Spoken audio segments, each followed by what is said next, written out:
Call the meeting to order.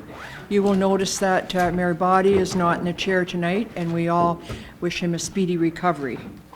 I'm sure that I will get help in running this meeting from all corners of this room, and any help will be graciously appreciated. Thank you. So I now will move into a regular meeting. We do not have anyone here to give us a faith blessing, so I'd ask that we all enjoy a moment of silent reflection.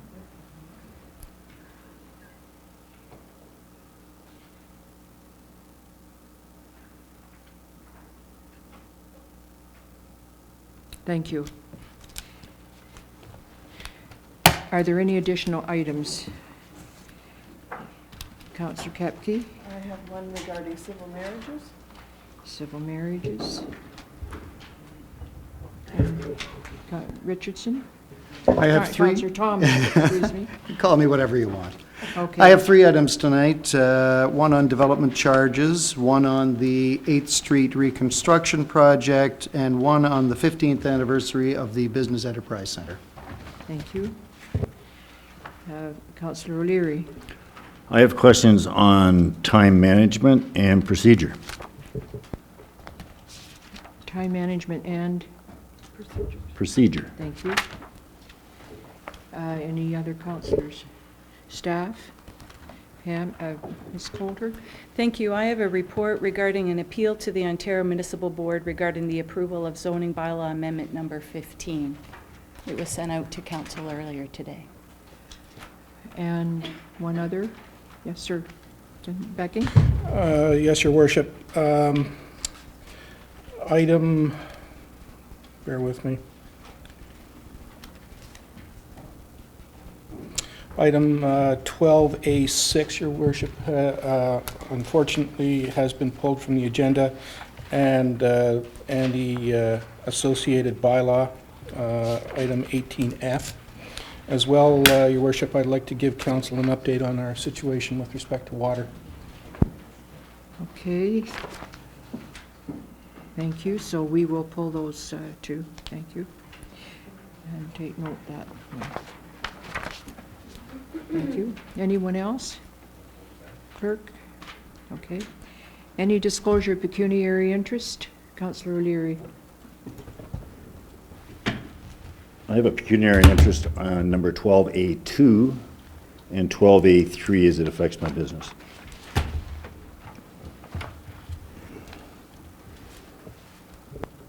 (12A2) and 12A3. Thank you. Correct. Anyone else? Okay. Confirmation of minutes. Councillor Dodd. Moved by myself, second by Councillor Gregg, that the minutes of the special council meeting held on March 16th, 2015, as printed, be adopted. All those in favor? That motion carries. Thank you. Moved by myself, second by Councillor Gregg, that the minutes of the regular council meeting held on March 16th, 2015, as printed, be adopted. All those in favor? That motion carries. Moved by myself, second by Councillor Gregg, that the minutes of the public meeting respecting zoning bylaw amendment number 16, held on March 16th, 2015, as printed, be adopted. All those in favor? That motion carries. Moved by myself, second by Councillor Gregg, that the minutes of the public meeting respecting the 2015 city budget held on March 16th, 2015, as printed, be adopted. All those in favor? That motion carries. Moved by myself, second by Councillor Gregg, that the minutes of the public meeting respecting building permit fees held on March 16th, 2015, as printed, be adopted. All those in favor? That motion carries. Moved by myself, second by Councillor Gregg, that the minutes of the public meeting respecting the strategic plan held on March 24th, 2015, as printed, be adopted. All those in favor? Thank you, Councillor Dodd. And if anybody thinks that we haven't been busy the last couple of weeks, they just need to take a look at the minutes that we've produced. Thank you. Resolution, please, moving council. Moved by myself, second by Councillor Gregg, that City Council now go into committee of the whole to consider public meetings, deputations, public question period, matters arising from correspondence, Reports, matters tabled, motions for which notice was previously given, and other business. All those in favor? That motion carries. Thank you. There are no public meetings to be held tonight, and we have 4 deputations, and I'm going to be very strict on the time of each deputation tonight because we have a very lengthy council meeting ahead of us, and we'd all like to be out of here before 11 o'clock. So you have 10 minutes to present, and I will be keeping tight on those. So the first one, however, I'd like to say could go on for as long as they would like, is our Poet Laureate. However, I have to hold you to 10 minutes too. So Terry Burns, our Poet Laureate, is here with the Mayor's Poetry Challenge and the launch of a new book. So welcome.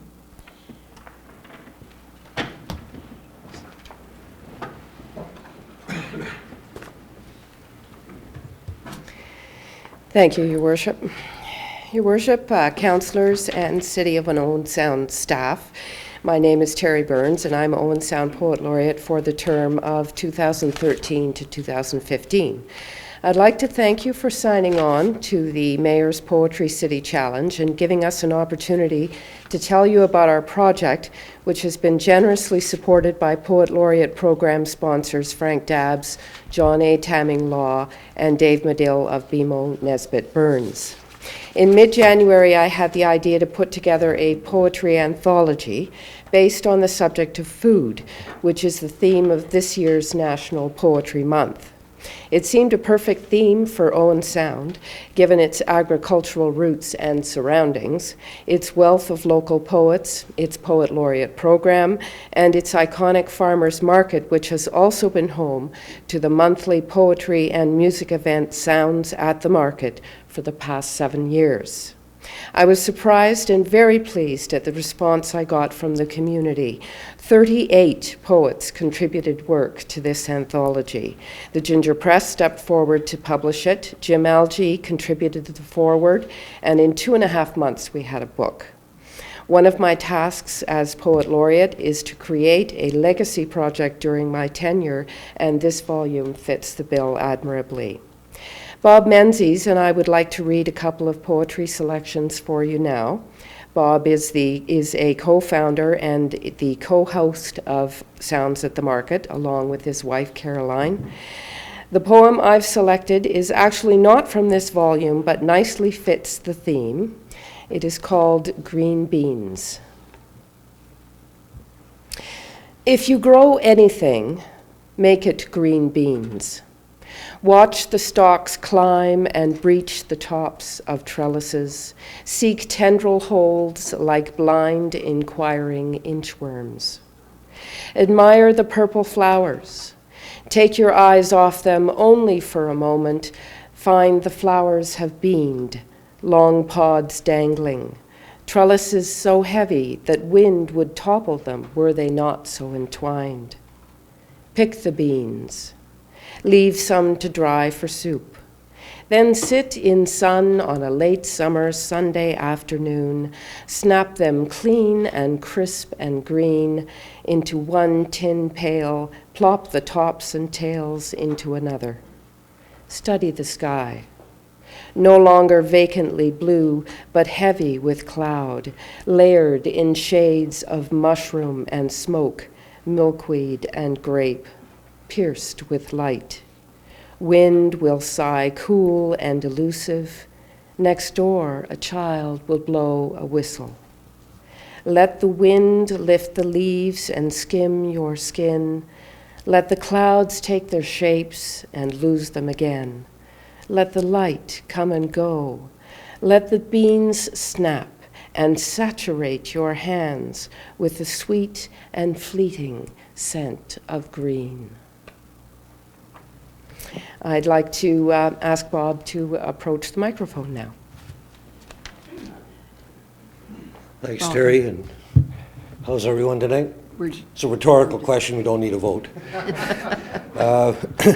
I just want to mention a couple of brief things about Sounds, just really that we're the second Sunday of every month, September through June at 2 p.m. in the Farmers Market building.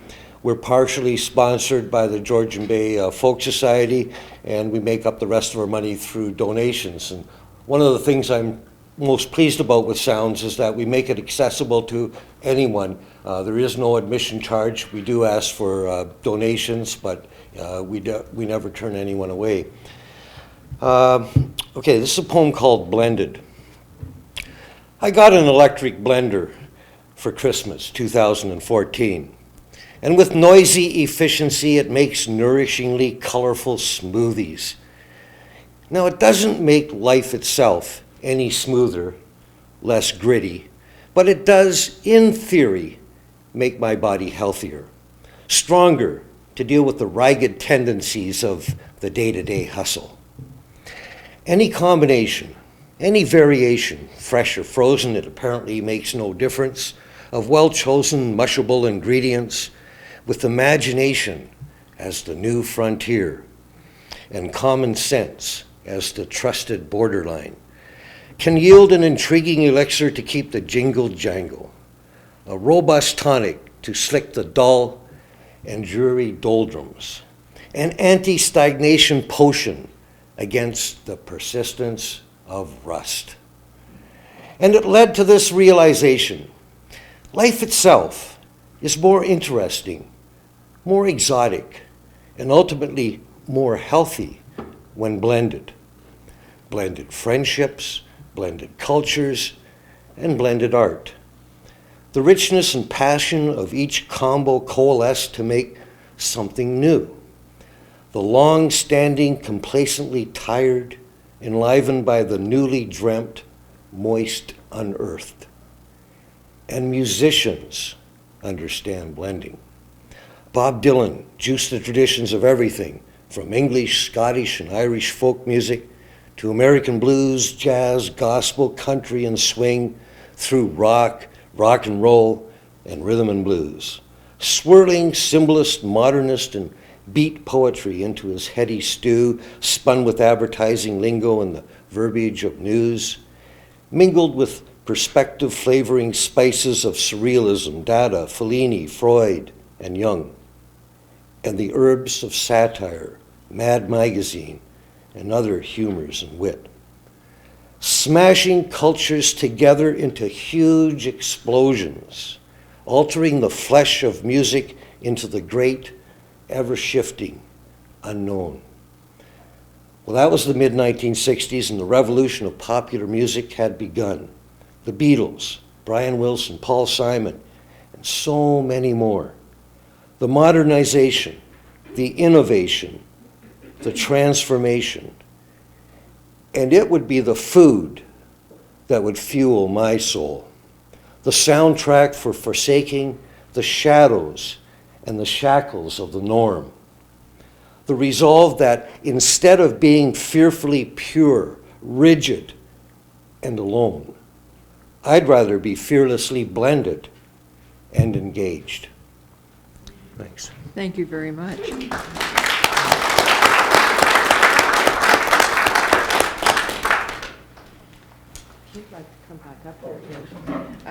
At this time, we would like to present a copy of the book to Tim Nichols Harrison of the Owen Sound and North Grey Union Public Library.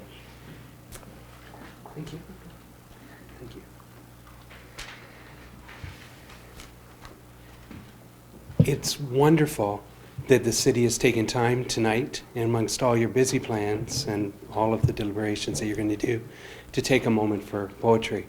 And it's wonderful that you've joined in the Mayor's City Challenge with over 45 other cities, cultural capitals in Canada, and poet laureates to recognize the value of culture in your community and the written word.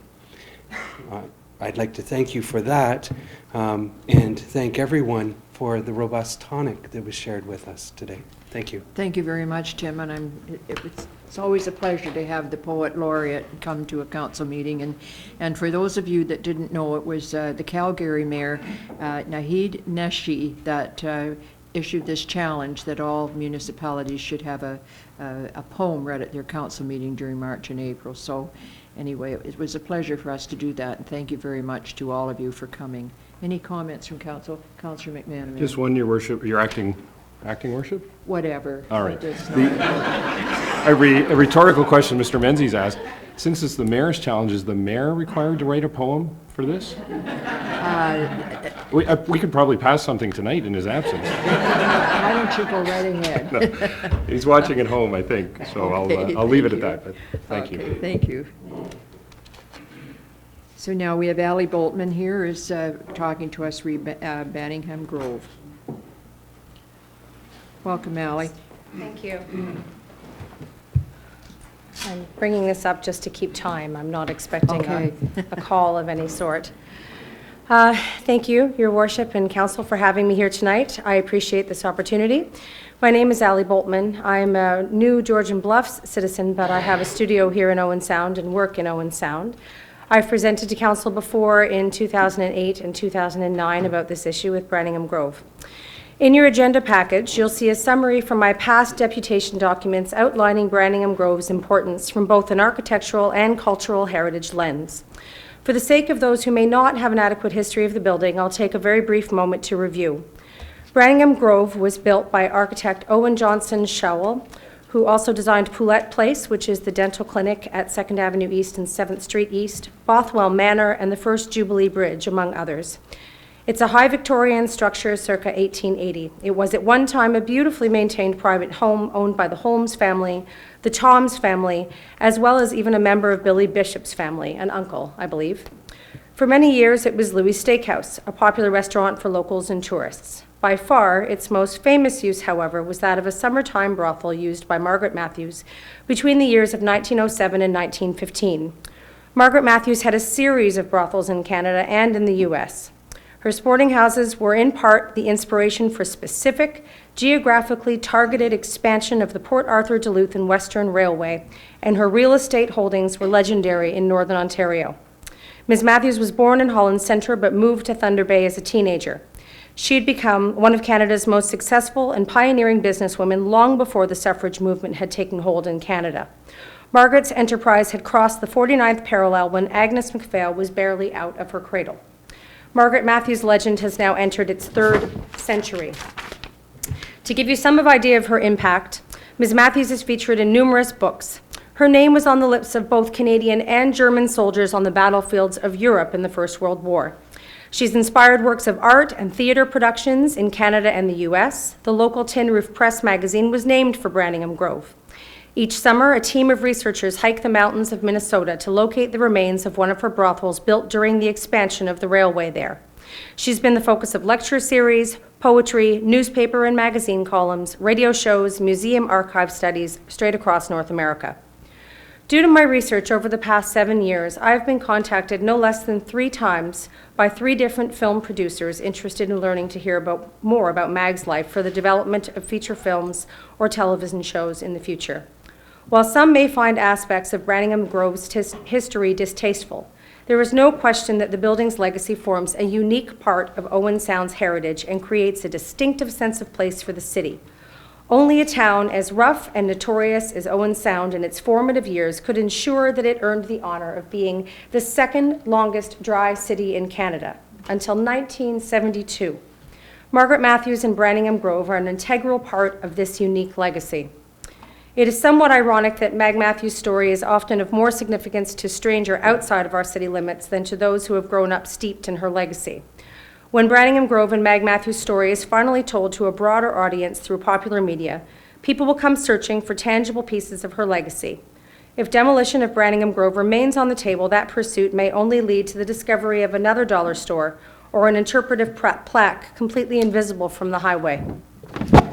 During my first deputation to council in 2008, shortly after the loss of the Queen's Hotel, I was delighted to discover that council was unanimous about the future of Banningham Grove. My request at that time, in light of the first application to demolish, was to designate the building under the Ontario Heritage Act. For those who may not know, in 2005, the government allowed the act to go it underwent significant changes which afforded municipalities far more power to protect their valuable heritage resources. Municipalities now have the right to designate a property with or without a willing host or agreeable owner.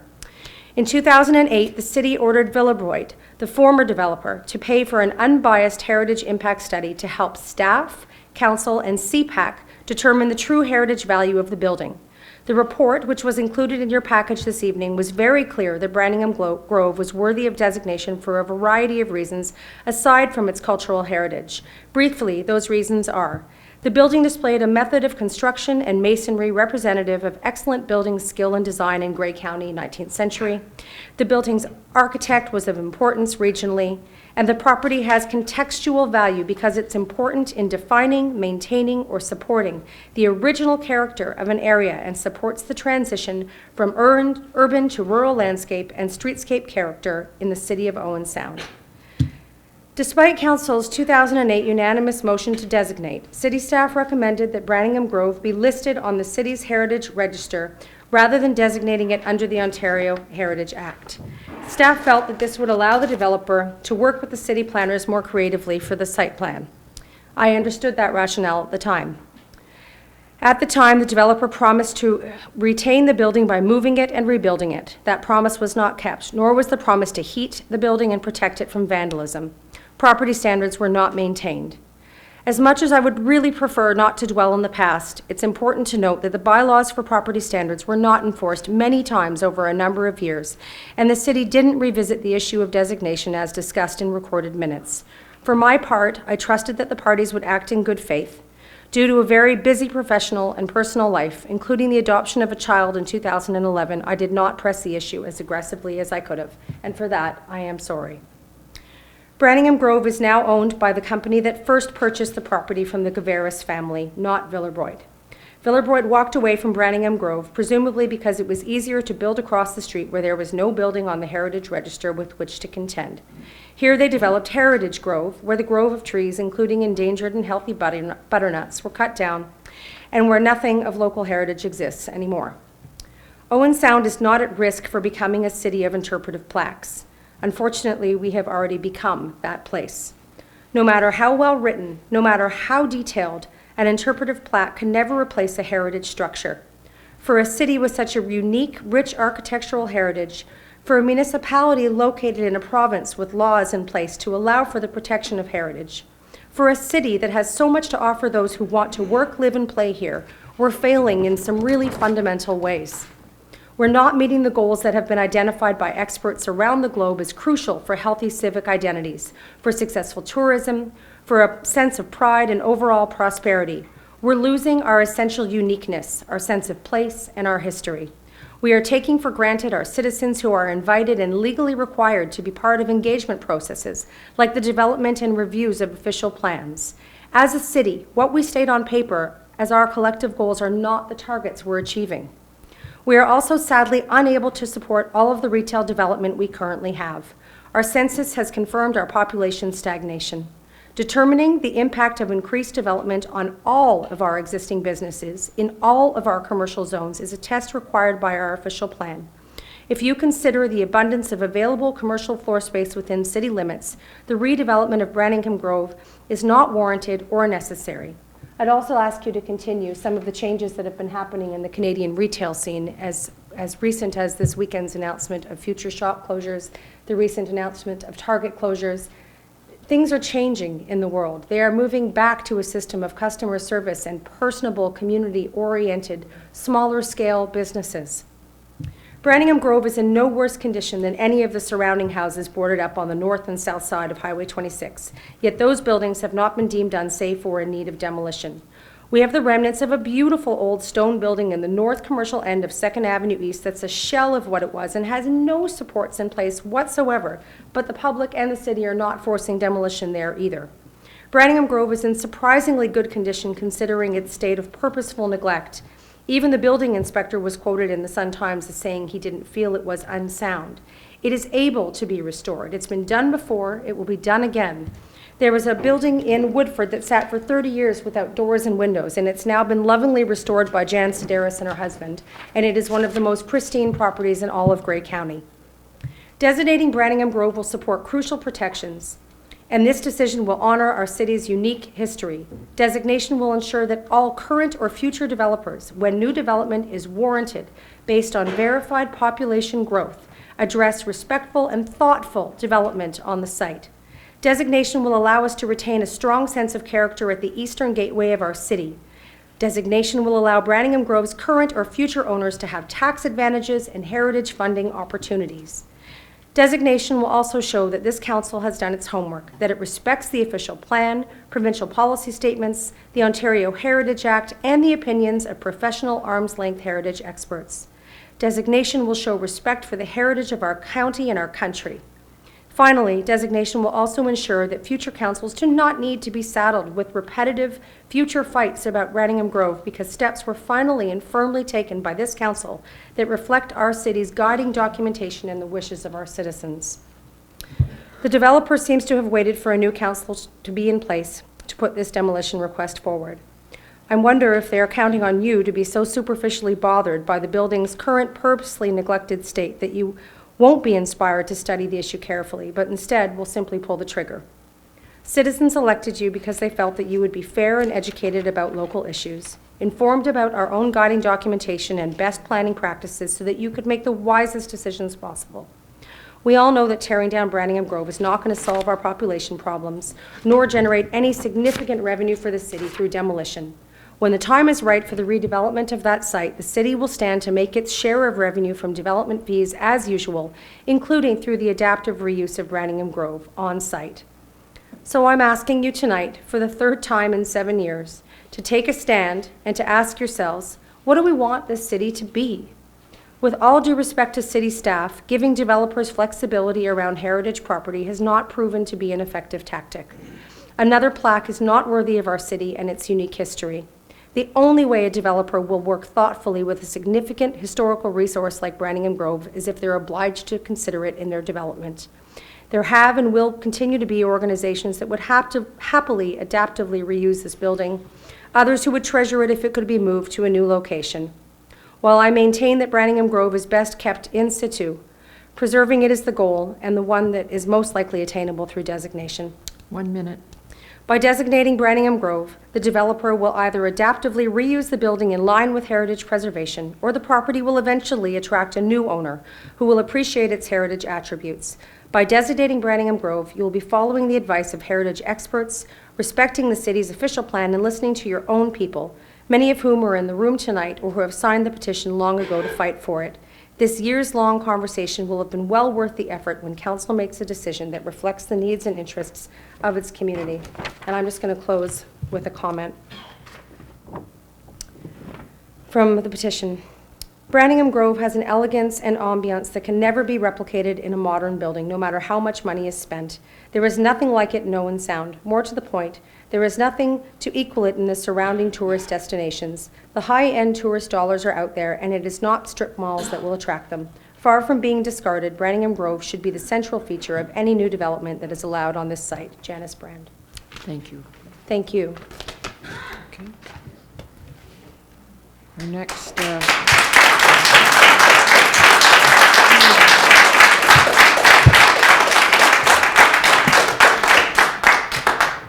thank you. Our next deputation is Christy Hempel. I don't stay for questions, or if No, we have no people- questions for you tonight, right now. So, oh, great. Okay, super. So I was here back in 2008 and 2009 as well, speaking about a larger issue that was had surfaced at the time, which was about the East City commercial expansion.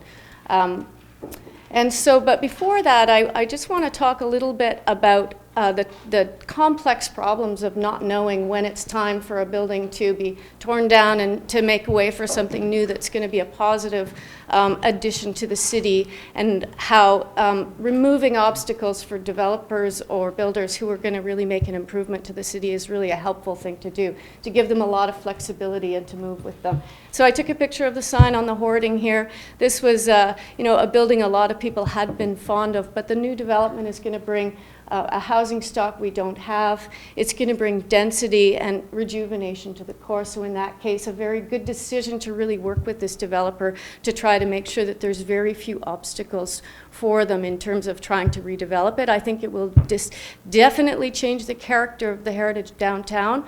But in this case, what we're getting as a city is probably hopefully going to be of more benefit than to retain that heritage quality. So these are the kind of difficult decisions. Same with, I was commenting, I wrote a column for a couple of years, I looked at this one, and residents were upset about a landscape that was going to be changed and developed. But it's actually within our official plan, we need that residential density.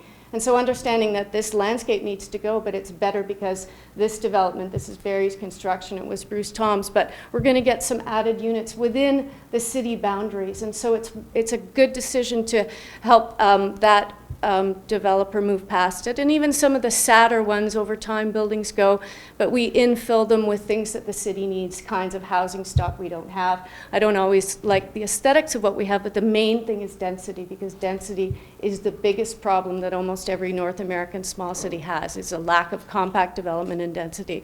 So when people were upset about losing these heritage properties, but our official plan wants retail development, new retail development in the core.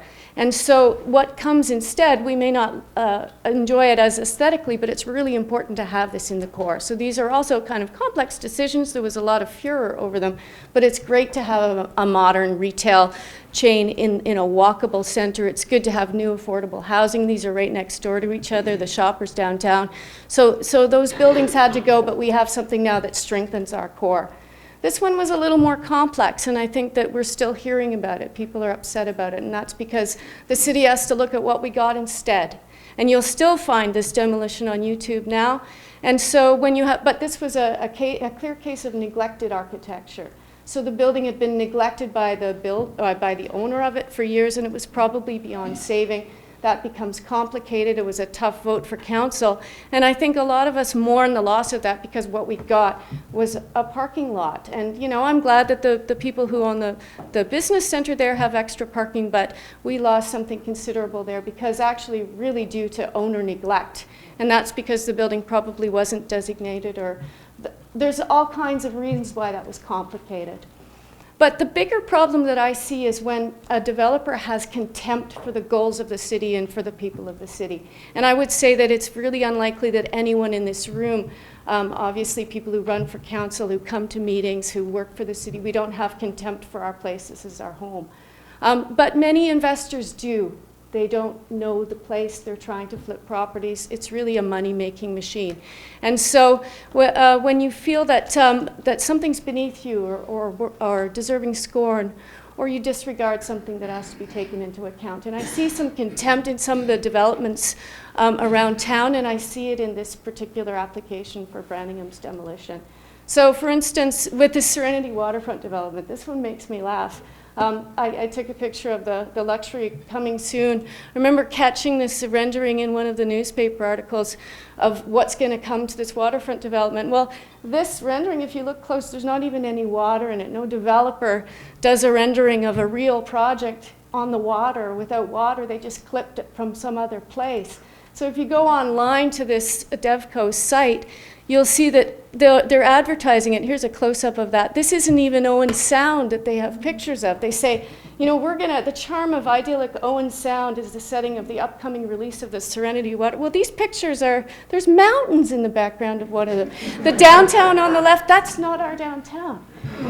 So I spy contempt from this investor who's really trying to make money but doesn't have a commitment to the place. I see that in the BCK property. This developer doesn't, or I'm not even going to call him a developer. Developers build. This investor is just holding land. It doesn't matter whether the hoarding is disrupting the neighborhood and upsetting the property. They're not remediating the site. They're not putting plants there that'll help with any of the old contamination. To doing nothing. And there's contempt for Owen Sound's goals in leaving this site the way it is. Back when in 2008-9, I became very interested in retail sprawl. So I had a look at, I was really interested in maintaining that boundary for the same reasons, to foster compact development. As soon as you go beyond the borders, you have to service it. It dilutes your retail dollars. And so I actually started to study this in my master's degree, which took me for a bit of a loop I wasn't predicting. And I looked at retail impact studies going back between 2000 and 2008 done by other planning consultants. And in these studies, I started to see some contempt too, because there was manipulation of data, there was complete lying, there were people who were kind of taking no note of abandoned retail spaces at the time. I looked quite closely at the study done by Sydenham Holdings for Heritage Grove and got some help too at the university to see how are these supposed to be done. I saw that the methodology was incorrect for how to do a good retail study. So I actually took this developer to the OMB as a citizen. The OMB didn't hear my report because they had determined that I wasn't an expert. But what I did is I spoke about how they didn't include enough of the vacant space in the report. They used the wrong methods to establish the growth prediction, and they had faulty market draw. They were saying we would draw people from Orangeville and from Collingwood. Meanwhile, they were building their big boxes of their own. And at the OMB hearing, I mean, their lawyer said, well, we don't know, you don't know that Zellers isn't paying rent up there. This was on the west side.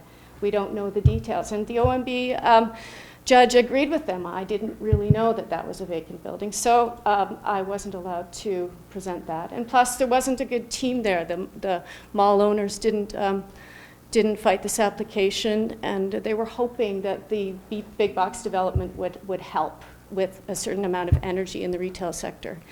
So it cost me $125. I was denied to present the report that I have here. The developer was going to ask for costs, but withdrew the request, and so it was a learning experience. However, the census came out after I did this research, and their retail growth, the population growth predictions, weren't correct. They were all wrong. Every single one of these retail studies and every single one of the peer reviews that we've undertaken to look at them has been completely wrong. Every single one. There hasn't been one right one ever done. So I'd like to keep that in mind because, you know, a couple of years later, here's the mall. The headline is the mall's undergoing changes. Well, that's directly because we've overbuilt the retail. It might have happened anyways, but it's sure going to happen faster once you have too much. So now I'm looking at this other site. This is an aerial view I took from a helicopter tour that I took looking at the city. And Branningham Grove is sort of holding that land, if you will, the building and the land that it sits on. This was the plan. I superimposed the plan that the developer had at the time onto the site so I could see what it looked like. And interesting, at the time they wanted to take it down. And the reason they wanted to take it down was so that from the road, you had a clear view. They wanted the hill down, the trees down, the geology down, the building down, so that people would see the signage of the big box. It's just it's all the worst reasons to do something.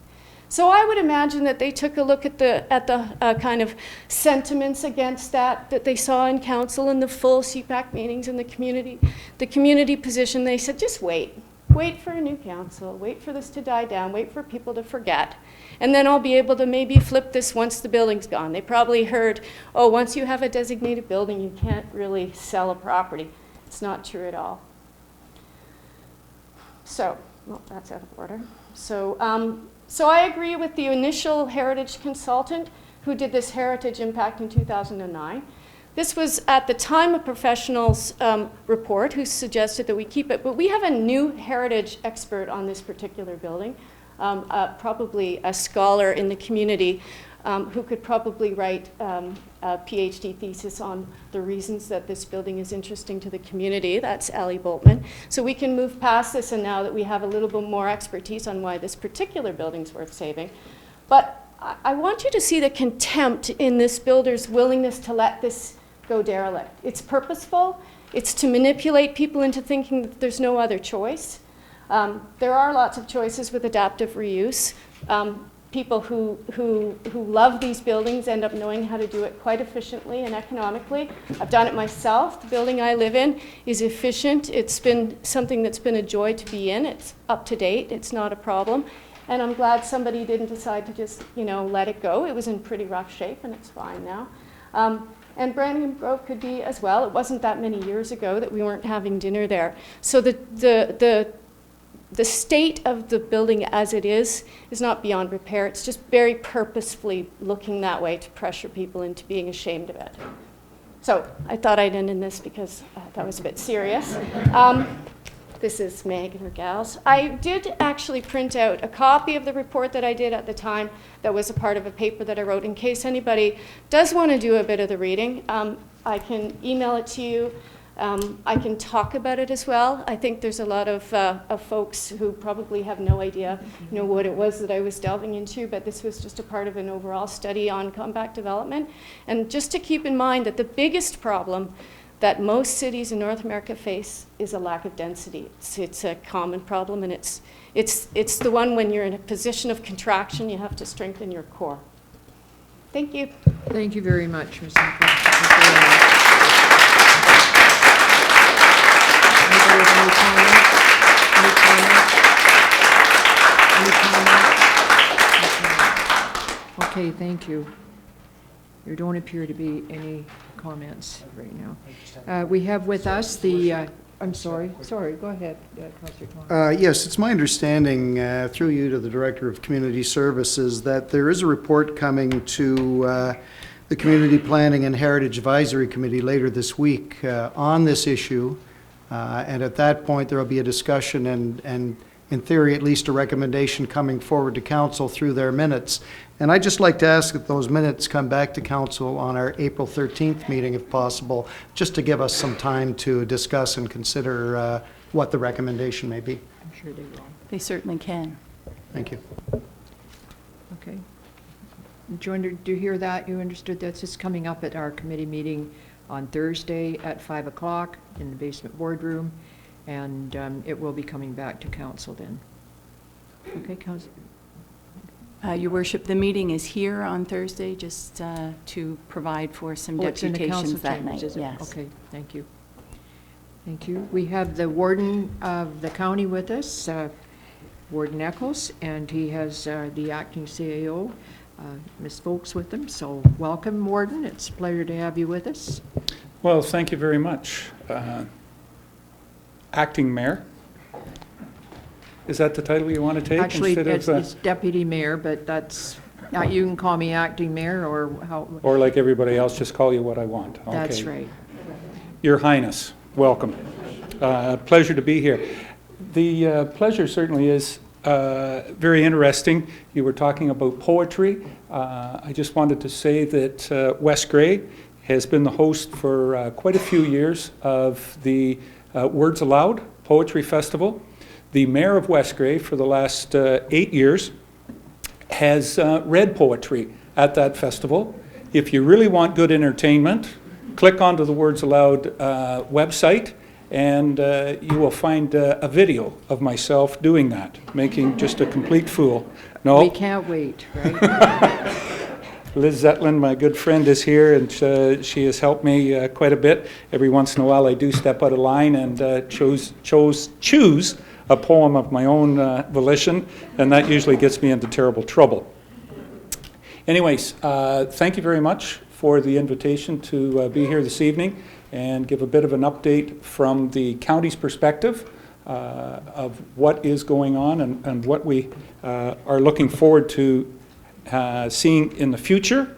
But first I would like to just say to the City of Owen Sound, the County Council, that your two representatives at County Council are very well respected and represent the city very well. As past warden, Councillor Wright, I had a privilege of working with you, and I find it very enlightening working with Mayor Boddy as well too, getting to know Ian very well, and just wanted to say that both of them represent the city in the best interests of the community and the county at large. So great for you. And to the new members of Owen Sound City Council, good luck. It is to be an elected official. I've been in the position quite a while myself. It is a challenging task. There are a few occasions where you find it that, and Peter I see as a longtime sitting member will probably go, really, what am I doing here? But at the end of the day, most days, you'll find it very rewarding. So great for you to be there. One of the best things that's happening at the county, in the first year of a new council, is the team building, trying to get everybody into place, and we have been working diligently on that, trying to get the best that we can out of each individual's assets that they bring to the table and for the development of Grey County and the programs that we have. In starting, I would just like to say that we are working more and more on partnerships and dealing with that, and I've heard it here this evening in a couple of them, of how we can work more together to gain more. And that, in the county perspective, is working with our lower tier municipalities, as well as being more strongly aligned with some of the programs that are being developed, certainly across county boundaries. And Grey County to the north, we don't have, we have a lot of water, not as many counties, but certainly to the west, Bruce County has been a partner with ours, Grey County, for an awful long time. And we're really starting to expand that with Wellington County and Dufferin to the south, Huron and Perth a little bit more, indulging and incorporating and working with them, as well as Simcoe County. There's a little bit of a problem with one county road that Simcoe has going over the mountain, but we'll open up those bridges and get that road working as well too. But developing those partnerships, I think, is a big thing, and even more locally working with our lower tier partners in Grey County and trying to accomplish all that we can for the community. Highlights from 2014, I think I'd be remiss if I didn't just touch on those for a few minutes. One thing that the county is doing, and I think I have a bit of a draft here, for the first time we're going to put out 2014, a year in review. Hopefully we'll be able to have that out, Sharon, within a few weeks. I'll say a month, and that way Sharon will look good when it comes out in 2 weeks.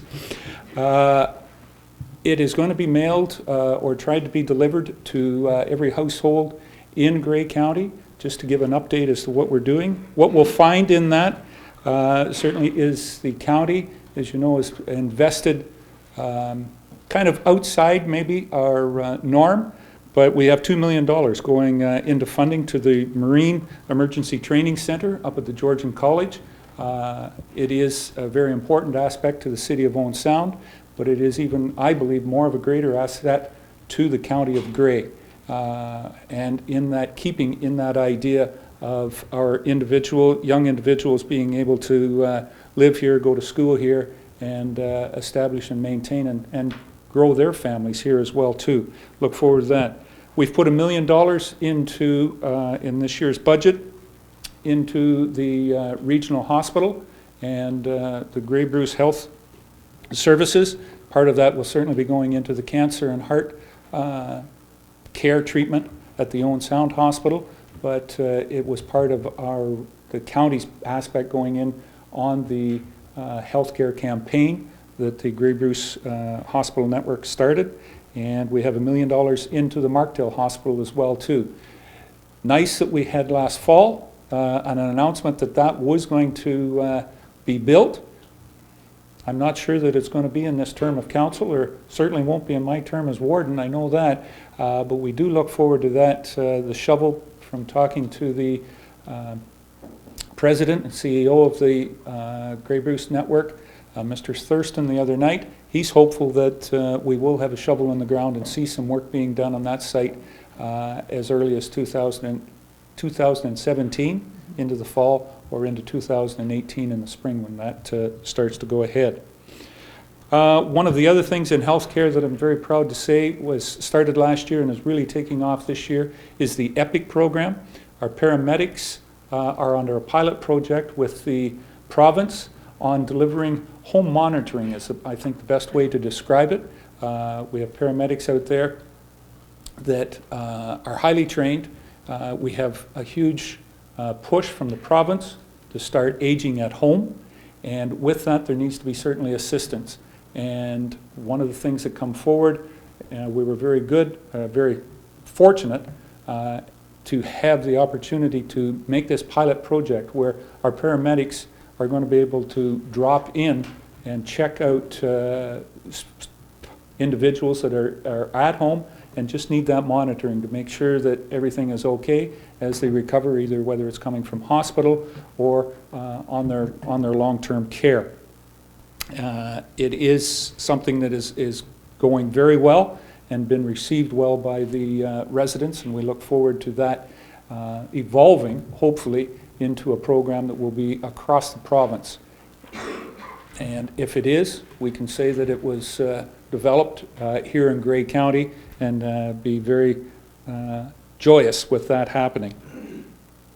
What else have I got here? One of the things in 2014, I think from across the board, that we really appreciate was working with OMAFRA, Georgian College, Bruce and Simcoe counties, and the health unit on a food safety training program that was introduced and brought forward for restaurants, home businesses, a number of catering, just individuals themselves that were looking on working with food and food expertise. So we partnered with that, and that went over very well.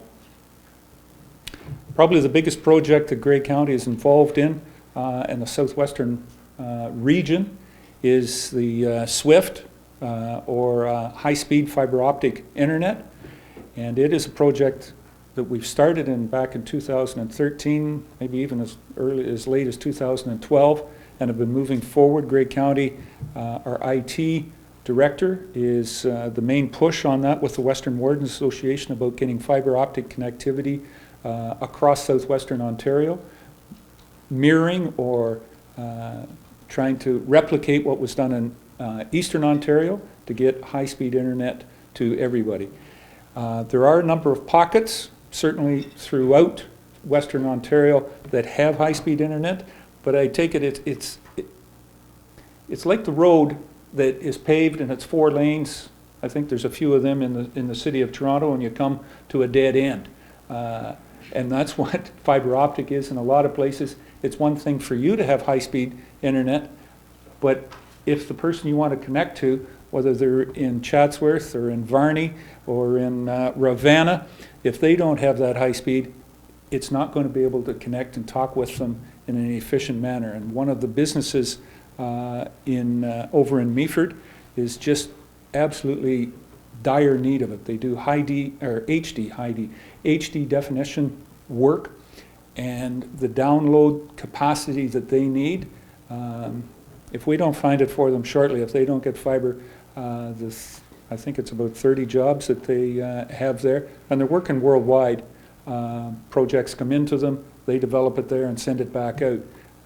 Some of it, at the present moment, it's taken them 6 hours to download the file that they need to be able to develop it in their company, in the plant. Just one of those little nuances that we just don't have.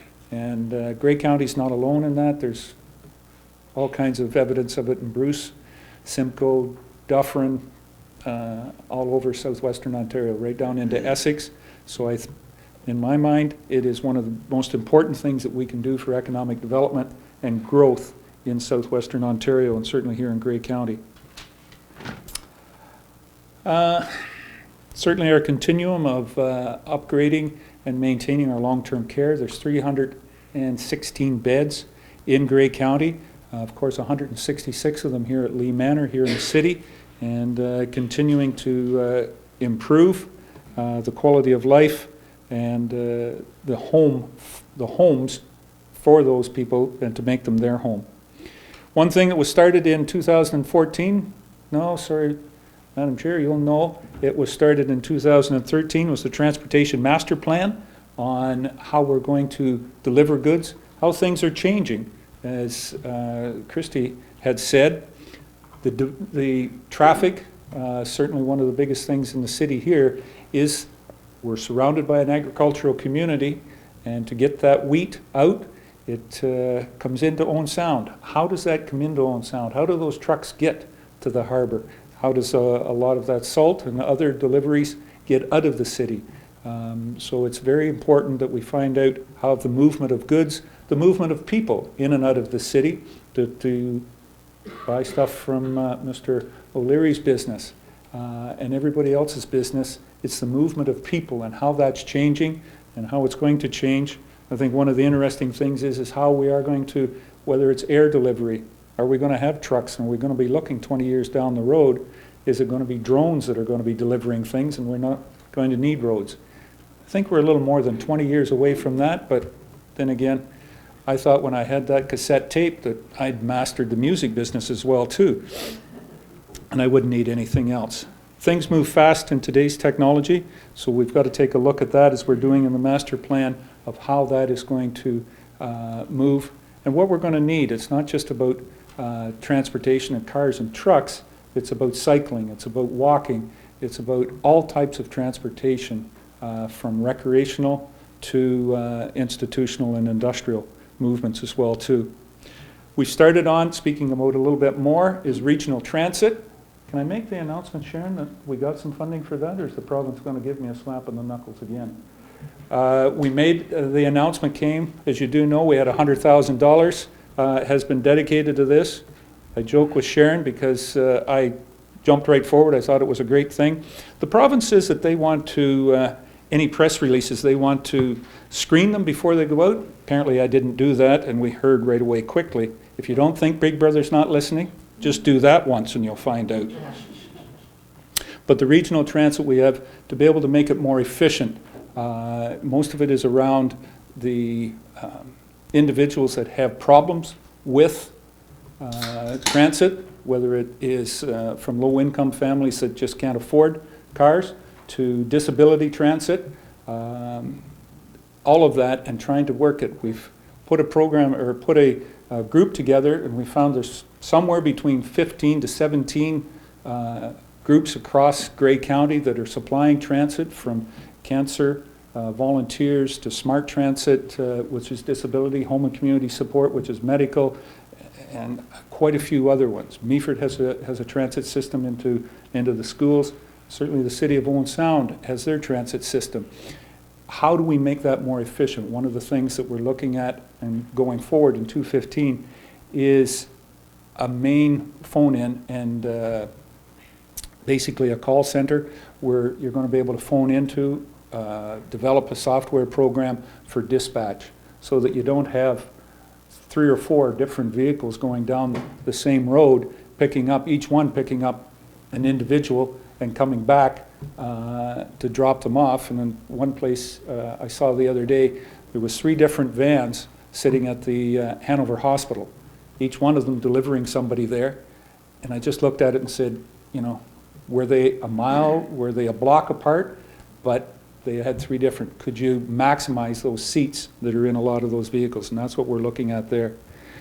And in planning, we started last year, and it'll be something working forward, major program or major developments and whatnot. We want to take and see if we can get it into a one-stop shop for some of those major developments, because there's so much from the county perspective, from the city's perspective, and or Blue Mountains. It doesn't matter where it's happening, and everybody, if we can get everybody in the same room and do it one shop, we believe that that will help out. We're working on that, whether it's at the lower tier or the county. I'm not really worried about it, but the developers want to be able to sit down in a room and take a look at transportation, whether it's locally or at the county, and who do they talk to, instead of sending the individual running around, bringing the groups together so that everybody can talk and we can get that development going. That's about the highlights for 2014. They're explained a lot better in the pamphlet that you're going to see being delivered to you in the next couple of weeks. 2015, of course, Sharon is here as an acting CEO. We are looking for a new CEO for Grey County.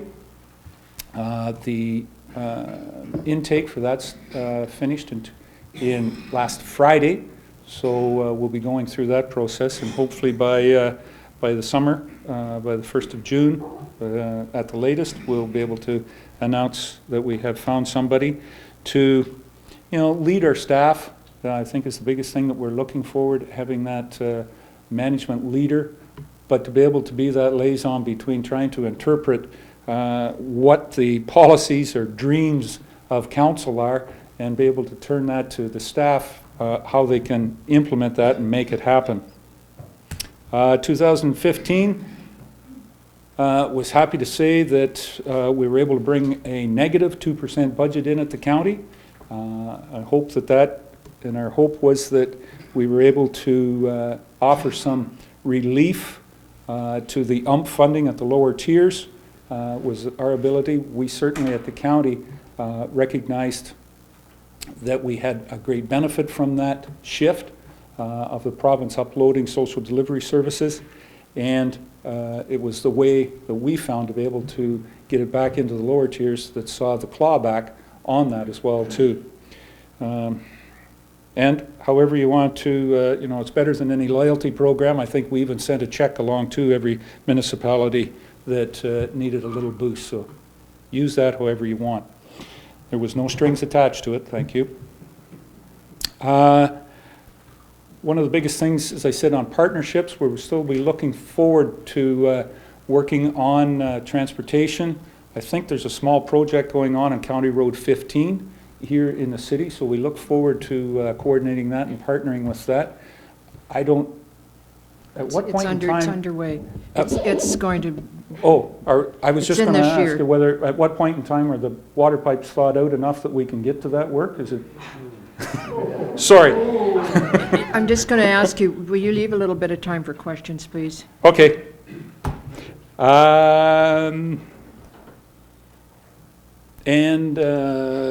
Development charges was the last thing I was going to. We'll be looking at the development charges bylaw coming up, probably starting in the fall, I believe it is, Sharon Cyprian. But in speaking of that, I do know that we've been working with the city on a couple of projects that have happened here in the city with supportive housing and whatnot, and I think we'll be able to say in the next week or so when it comes out that there's positive news on that from the city's development charges on some hospice build and affordable housing on the west side. That's it. Okay, thank you. Does any of the councillors have any questions that they would like to ask, or any? Councillor McManaman. Thank you, Deputy Mayor Wright, and thank you to the warden for coming this evening. I think it's a very important initiative for you to come to the council. Not many people, they get their tax bill and don't realize what does the county do for them. 20% of that bill it goes to the county. So I think it's really important that you and the warden come, whoever the warden is, comes every year and has this discussion. We could have the same discussion we always have about waste management. Maybe Councillor Lemon's going to bring that up, so I'll leave that for him. But as soon as we upload libraries to the county, we'll upload waste management. That's where my discussion was going. I know it was your initiative to talk about libraries and more regional approach to library service. Now that didn't get a lot of traction at the county level. Nope. And you mentioned your commitments to Georgian College and to the hospital, which I applaud the county for. I think that's the way those types of initiatives should be handled, more at a regional level. Right. So my question is sort of wrapped all in there. Regional government, your views on that? How do you see that progressing? Where do you see progressing? Is it progressing? One-tier government where maybe it's Grey County, and maybe it's Grey Bruce County, and one government as opposed to, is there 67 municipal governments, I think, there used to be in Grey and Bruce counties. Now we're down to, you'd know the number better than me. We're down to 17 now. 17. Yes. So we went from 60-something to 17. Does it ever get to 1? That's my question. I don't know whether we'll be able to tackle that one in my lifetime as far as Grey and Bruce coming together. I was on a radio show here in the city a month or so ago. A radio host that'll go unnamed, but he usually wears a cowboy hat and he has a beard. He suggested it, which I thought was a bit strange with his independence that he usually has. I do think that at some point in time we'll be taking a look at that. Since the last amalgamation, though, I don't believe that we've been able to fully recognize and develop the synergies and the efficiencies that we have out of that. But going forward, from my own personal opinion, and that's certainly on this one, it's my personal opinion, it's not the opinion of County Council or the municipality of West Grey, if I wanted to put my other hat on. But my own personal opinion is, yes, we will see that because of the advancements in technology. You know, when municipalities were built or developed by the province, we looked at it, a lot of it was you walked to the meetings or you took a horse and buggy to the meetings. Today, we have them on screen. We can talk to people. If we had high-speed internet to everybody, we can talk to South Korea, or we can, you know, within seconds, can talk here in Owen Sound to somebody, as I said, in Holstein. You know, we have that ability, and I think by developing and getting a grasp on technology, that's where we will end up at a regional government and have that ability for individuals to still connect with their elected officials, as we've always had in Ontario. Councillor Lemon. Yeah, I was going to mention garbage, which I've been on because I really believe that the waste management function belongs at the county level because of the complexities. I'm hoping the city is going to move forward on looking at the source separated organics. But in order to develop that kind of a good, positive program, it needs to have a larger base than just the city of Owen Sound. So I hope that won't be too far off the agenda. The other thing is, I sort of get a sense that there's going to be some movement on development charges vis-a-vis some projects going on in the city. The city has waived development charges on projects that are deemed in the public interest. Municipal nonprofit housing is an example.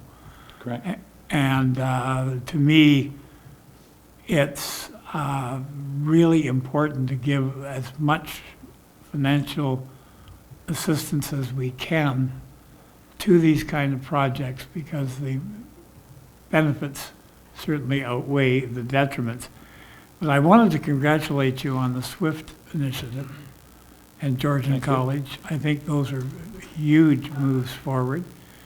And I do believe that some of the functions should be held at the county level, like hospitals, et cetera, because the usage of the Grey Goose Regional Health Center is not the city of Owen Sound, but it's throughout the county of Grey and indeed in the county of Bruce, which brings up another subject, which I thought I would just mention that I'm just wondering if court security costs shouldn't be looked at on a county-wide basis, because about 40–50% of the cases that are held there that we provide court security have nothing to do with the city of Owen Sound in any way, shape, or form. And I think that might be a more equitable basis, as it is with hospitals and other things. But just keep that thought. I'll mention it next time that I meet the Minister of Correctional Services and Community Safety and say thank you for uploading that. Why isn't it done quicker? Exactly, and perhaps the county would like to get involved in that because we certainly wouldn't object to their participation. We will be looking at that and see whether we set our tax rate more to capture some of the revenue that the province pays to the city as well too on the court buildings that are there too. Yeah, that would be lots more. Unfortunately, it's not as much as we would like. Any further questions? I don't see any, so I will thank you ever so much for coming. It's always a pleasure to entertain the warden of the county and the CAO. And I don't know if the acting CAO has any comments that she would like to make. Sure. Just to thank you for the warm welcome. This is the first time for me to come to one of the councils, and I was thinking, okay, is this going to be a friendly group or not? So you passed the test and you set the bar really high for the next ones we have to go to. Thank you very much. Well, again, thanks a lot for coming. And I will tell you that this council does get a report, a county report at, as soon as right after the first meeting that we have of the month. So April 13th will be another county report. So we try to keep the councillors up to date on what's going on at the county. Absolutely. And I think everybody knows where to get a hold of us. It's some big white building. I heard it described the other day as the courthouse up there. There is a lot of courthouses up there, but the county building's still up there. So anytime I invite anybody to communicate with me. Thank you very much, and thank you for the opportunity in coming and just giving an update, and look forward to working together, whether it's the City of Owen Sound and the County of Grey, or Grey Sound. I'm not sure what we would call the single tier, Jim. Well, we'll probably, we'll see you all at the Warden's Forum that's coming up. Warden's Forum, yes, I should say. Yes. Thank you for that. Warden's Forum, May 7th. And just to say how much we develop a partnership, it is going to be held in the Elmwood Community Center, which, yes, is in Bruce County, but the municipality of West Grey shares that. It's been a great partnership on that recreational facility there. So it's central whether you're in Grey and Bruce, but people over near Singhampton, Mr. McKean and Mr. McQueen, they may find it a long drive, but for everybody else, it's very scenic. So. Okay, thank you. Thank you very much. So we are down to public question period. Is there anyone in the audience that wishes to ask a question of the council? I don't see anyone getting up, so I'm assuming that there are no questions to be asked tonight. We will continue on with correspondence. We have correspondence 11A is a letter from Mr. Barry Chrisselbrink.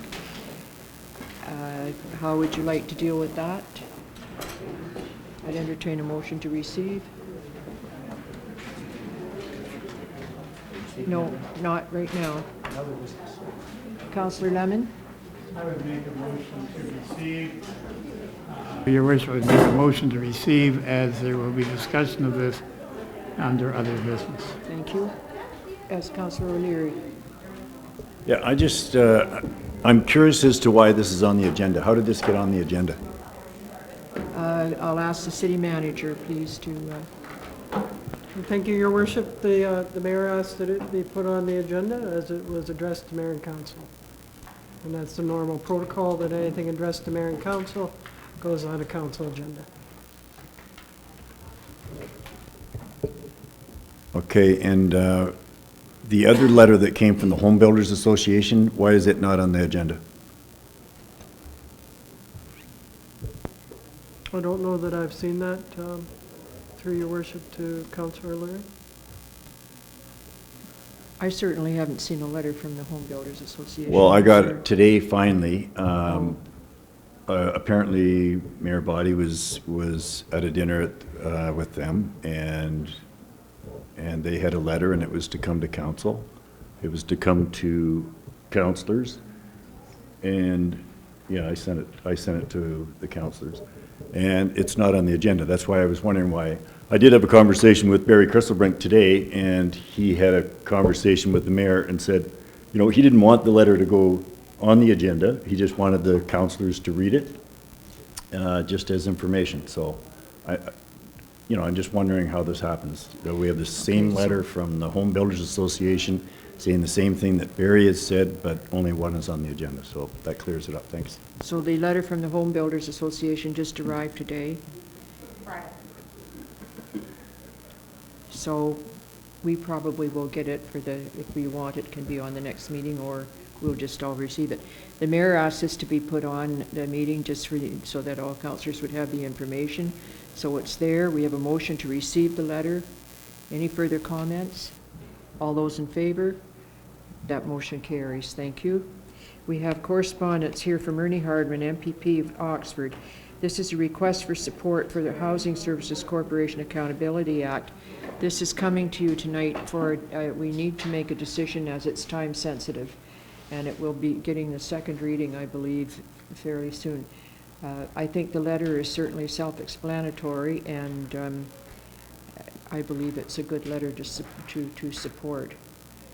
Councillor McManaman. Your worship, and that was my question to the clerk. It is a time-sensitive matter. Because my suggestion was going to be to send this to our housing board for their comment, and I know I did send it to their manager, but the board has not had an opportunity to comment. Some of these, well, it's difficult to say. The board hasn't had an opportunity to comment. The manager felt that some of them were reasonable, some of them the board might want to discuss further. So at this time, I'm not sure we have enough information to comment one way or another. And that's why I was hoping to send it to the sort of our housing experts and get back to us. So I'll leave it at that for now. Okay, Councillor Lemon.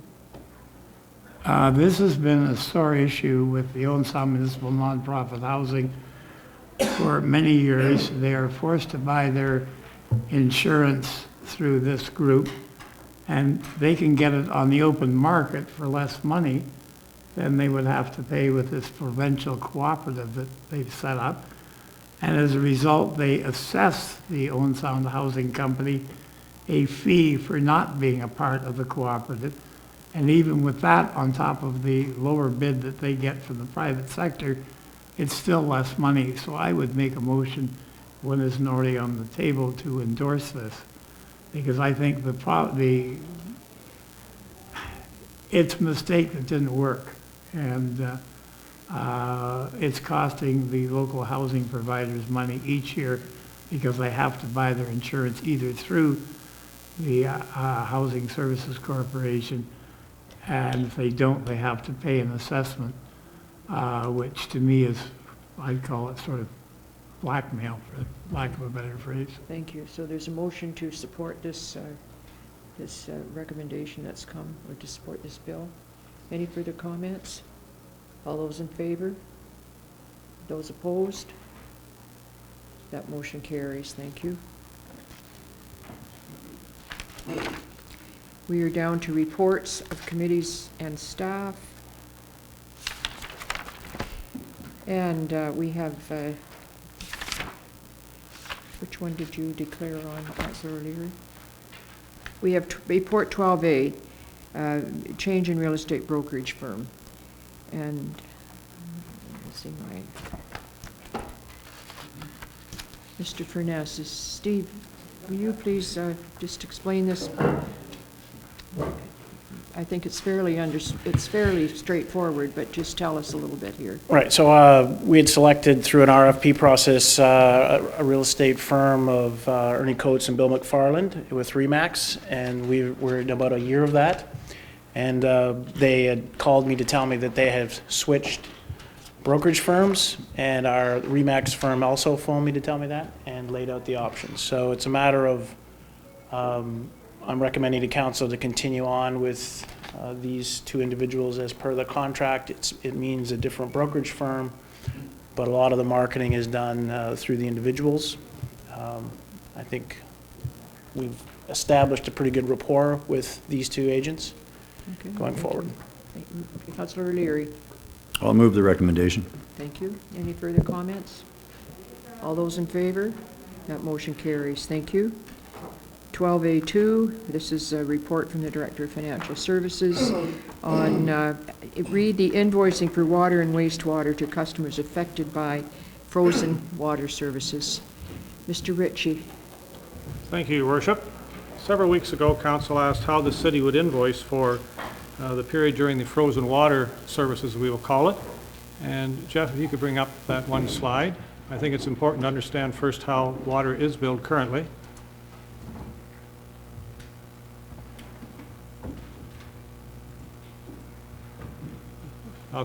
So there are two components to a water bill. There's the monthly service charge based on the size of the water meter that provides service to the property, and there's a consumption charge based on the cubic liters of water that passes through the meter during a billing period. Wastewater currently is charged at 100% of the water charges. During the past few weeks, we have approximately 325 properties that have had their services frozen for a period of time. And the recommendation is to prorate the monthly service charges and only invoice for the period of time that the service was not frozen. and to not invoice for consumption charges during the billing period on those 325 properties.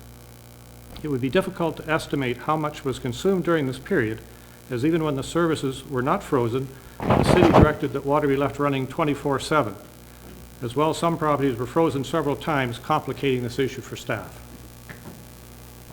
For all properties in the area that the city was designated to be at risk of freezing, and we asked those customers to run their water 24/7, or who provided water to their neighbors upon request of the city, it is recommended to invoice fully the monthly service charges and to assume a similar billing period in 2014 for consumption. So we would do our best to estimate what you used in 2014 consumption during this billing period and charge it today. For all other properties, it is recommended that the standard billing would occur. And of course, throughout this, wastewater will be charged at 100% of whatever water is calculated. There may be circumstances that city staff are unaware of at this time, and as we come across those in the billing process, we will apply these same principles of equity and fairness to all ratepayers. Certainly the city appreciates the patience and the resilience of our residents during this period of time. And I'd be happy to answer any questions, Your Worship. The chart, I think, summarizes basically how we will handle each of these different customer classes.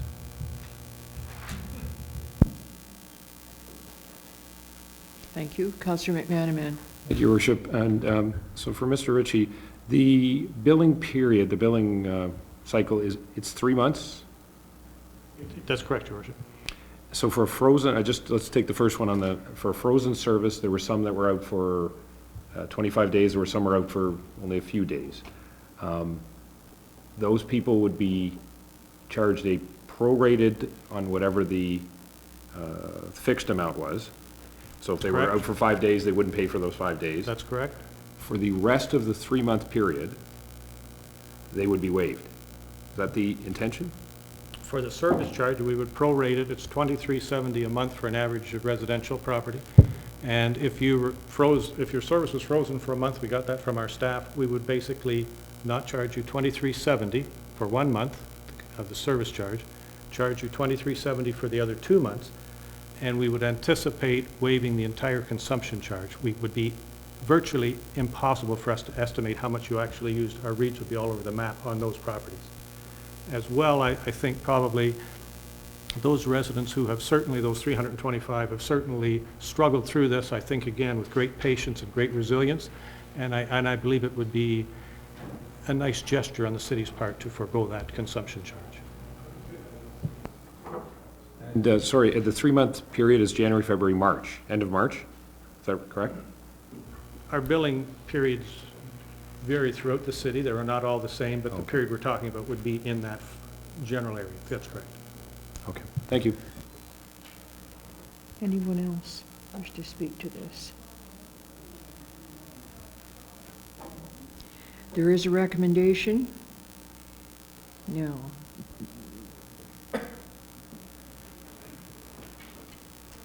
Yes, Councillor, McManaman, go ahead. Thank you, Worship. I'll move the recommendation. I think it's important, now that, we're still dealing with the crisis, I'll call it, but the next question is, so how is this being handled? I think it's important that we've laid out how it'll be handled. I think the main message out of this, along with the specific points, is there's going to be some unknowns. Each individual, there might be something that's not quite, doesn't fit this, and the policy that staff are going to deal with this in a fair and equitable manner. I think that's the main message out of this entire thing. So I'll move the recommendation. Thanks, staff, for a good report. Thank you. Councillor Gregg, did you have any comments on this? Not much further than Councillor McManaman. I just want to add, we've got excellent staff in place at City Hall to help address this situation, and in particular, a wonderful staff member who's worked within that water department for many years that answers that phone every time somebody calls the city and sends out the bills, so she knows her job inside and out, and we're fortunate to have her and all of them. Thank you. Anyone else? There is the recommendation then has been moved. It will be customers whose service was frozen have their monthly service charges for water prorated, and reduced for the days the services were frozen, and that no consumption charges be invoiced. Customers who supplied water services to their neighbors through connections approved by City Hall staff will be invoiced based on consumptions for the same period in 2014.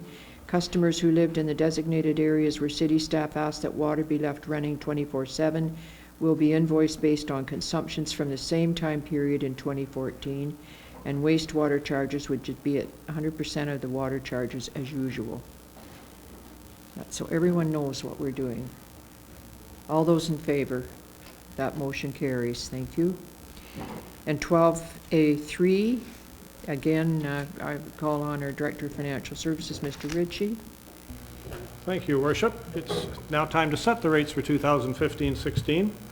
The rates proposed are based on the water and wastewater financial plans and rate studies completed by C.N. Watson and Associates and accepted by Council at your last meeting. Increase to water overall 2.5%, with a 2% increase on the service charge and a 3% increase on the consumption charges. Wastewater increasing by 3.5%. The consultant has suggested, and staff agree with, creating a billing structure for wastewater similar to that of water. However, this would allow for more flexibility in future billing periods for the wastewater side of our business. However, to get this structure in place for May 1st will be difficult, based quite primarily on the report that just preceded this one. Our billing staff are going to be extremely busy dealing with customers.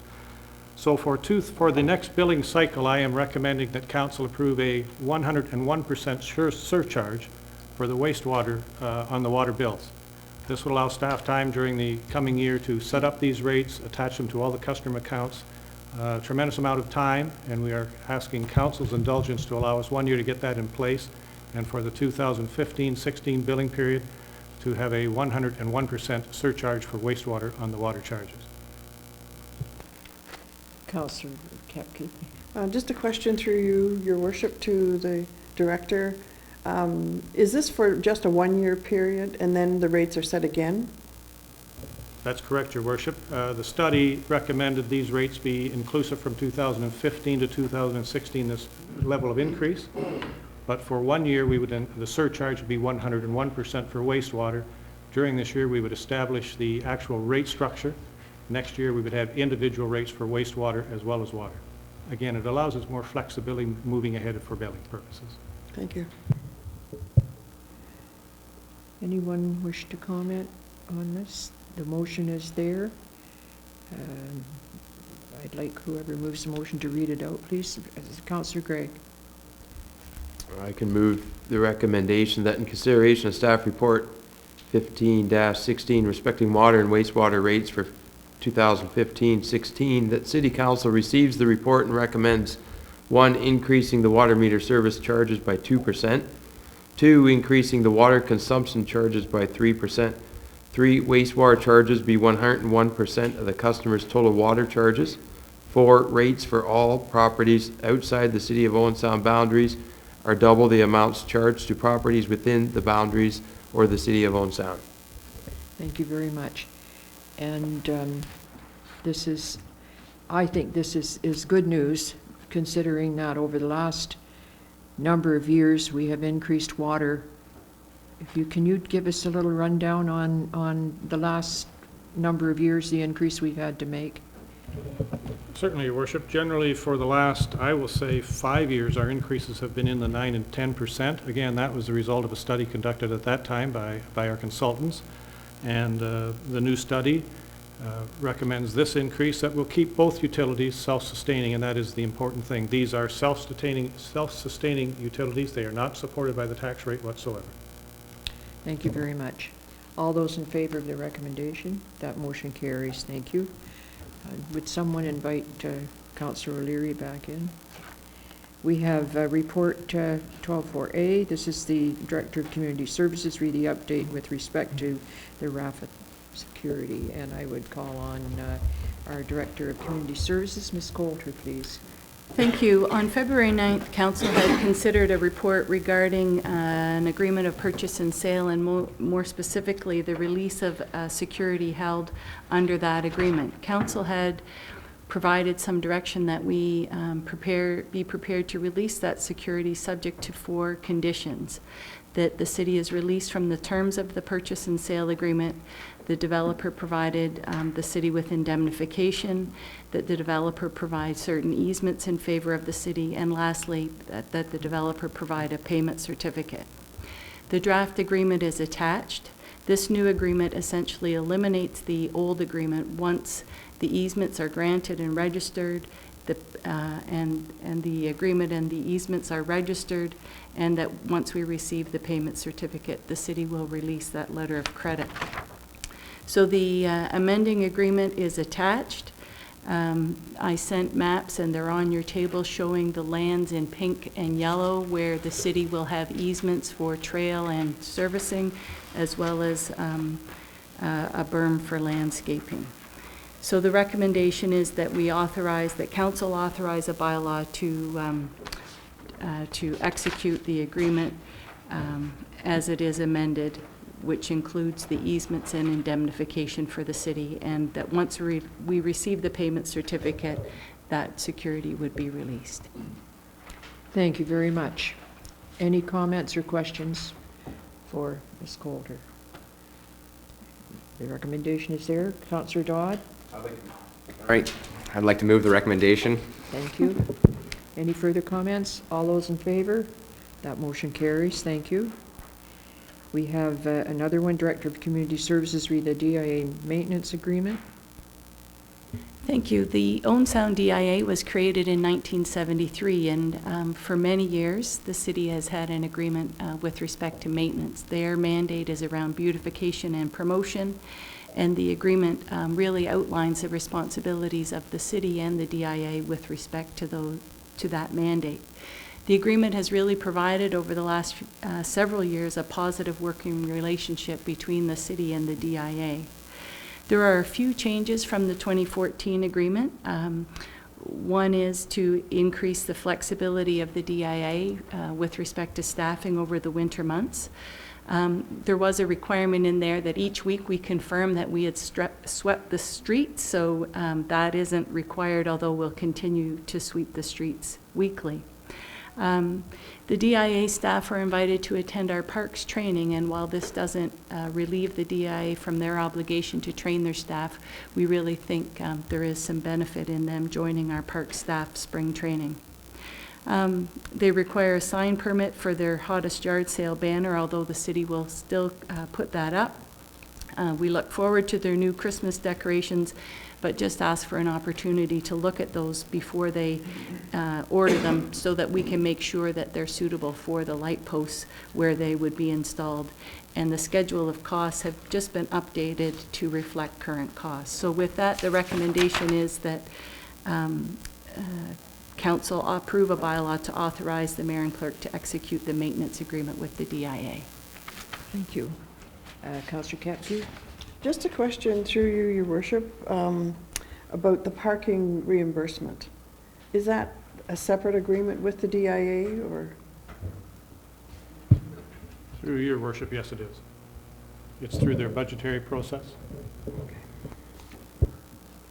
Anyone else? Councillor Dodd? I just want to say, like, back when I was going through university, I worked for the DIA for 3 summers, and it really is amazing to see. It's really amazing to see a further joint progress here between both the city and the DIA, because I think it's a really important part of our community, and I'm just glad to see that we're continuing on that path. Thank you, Councillor Dodds, and I believe at the annual meeting we did see your picture working in the gardens downtown. So. Yeah, I was just going to say that we're going to put that on a postcard. Be aware. Did you move the recommendation, Councillor Dodd? I will move the recommendation. Thank you. Any further comments? All those in favor? That motion carries. Thank you.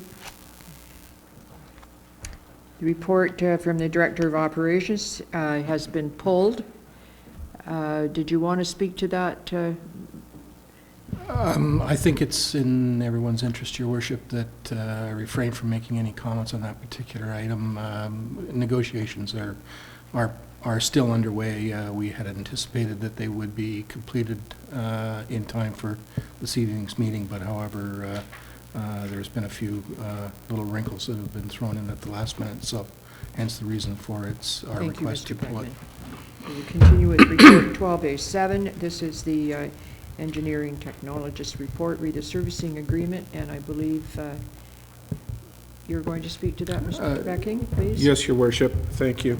As council is aware, there's the Sydenham is a proposed development of the intersection of First Avenue East and 9th Street. It's a multi-story apartment complex which is proposed. A site plan agreement was previously executed with the developer with respect to the proposed development, one of the conditions of which was that the developer enter into and it be placed on title, that a servicing agreement be put in place. The recommendation is that council authorize the mayor and clerk by way of a bylaw to execute the service agreement in accordance with the previously negotiated site plan agreement. And there is a bylaw attached. The proposed servicing agreement addresses all of the items of work that are to be done in the public road allowance and the standards to which that work is to be carried out. There is a provision for security so as to ensure that the city's interests are adequately protected given the scope and scale of the development. Another major issue that was identified during the site plan agreement is the fact that the building is to be constructed on a piled foundation. The building is located and immediately adjacent to the 9th Street Bridge, and there was some concerns with respect to the potential for vibrations to cause damage to the bridge. So there have been clauses put into the site plan or the servicing agreement that will protect the city's interests in that regard. Okay, thank you. Councillor Lemon. Originally, they were going to use piles that screwed into the earth rather than being driven down. But straight, are they now going to be straight driven down? My understanding is that they are to be driven piles. Okay, that's for changed. For geotechnical reasons. Okay. Anyone else? And the recommendation is there. Councillor O'Leary. I'd like to move the recommendation. Thank you. Any more comments, questions? All those in favor? That carries. Thank you. We have the engineering assistant Save the Mothers fundraising walk. And Mr. Backing, are you bringing this again? Yes, Your Worship. The proposed activity is a new activity, and in accordance with Council's policy in this regard, it's being brought forward on the first occasion for your review and approval.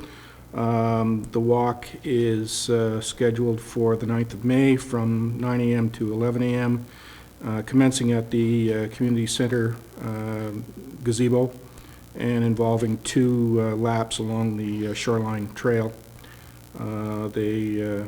For a total distance of 5 kilometers. It's Save the Mothers is a registered charity in Canadian, which helps provide women in developing countries to prevent maternal deaths as a result of childbirth. Okay, thank you. Yeah, Councillor Kepke. I'd like to move the recommendation, Your Worship, that this walk be approved, and there are several different conditions enclosed with that. Okay, thank you. Any further comments or questions? All those in favor? That motion carries. Thank you. Operations Administrative Assistant, read a sale of an airport hangar. Mr. Becker. Thank you, Your Worship. Again, I'm up to bat. As Council may recall, there was a lease granted at the airport last year to allow for the construction of a hangar in the E9, E10 space in favor of Georgian Stebco Limited. That hangar has since been constructed and now exists. There is a proposed sale to an additional party, Misters Caulfield and Mainville, and council's permission is required to effect the change of the lease arrangements. Thank you, Councillor Lemon. I move the recommendation that we approve this. This is great news for the airport. The more hangars, the less cost there is to the city generally for operating the airport. Thank you. Councillor Kepke. Just a question, are there legal fees attached with the transfer of this and registration of the Yes, and all of them are borne, Your Worship, by the parties involved. Thank you. There's no public funds being expended on this other than staff time that's been involved in preparation of the documents and the bylaw. Any further comments? Councillor Gregg. It's just a small one, but I think the lease, the spelling in Caulfield is correct in the lease as opposed to the report, but probably just want to ensure that those spellings are proper. We'll check them out, Your Worship. The agreement is to take force and effect tomorrow, being or the end of the month. So we'll make sure that that gets corrected if it's need to be. Okay, thank you. All the recommendation has been moved. All those in favor? That motion carries. Thank you. We have the consent agenda items. 12B1, Legislative Services Coordinator request for a liquor license. I'd ask the clerk, please, to go over these. Yes, through you, Your Worship. On the consent agenda is 2 requests for a liquor license, one from the Curry House located at 994 2nd Ave East, and one from Heartwood Studios Concert Hall located at 939 2nd Ave East.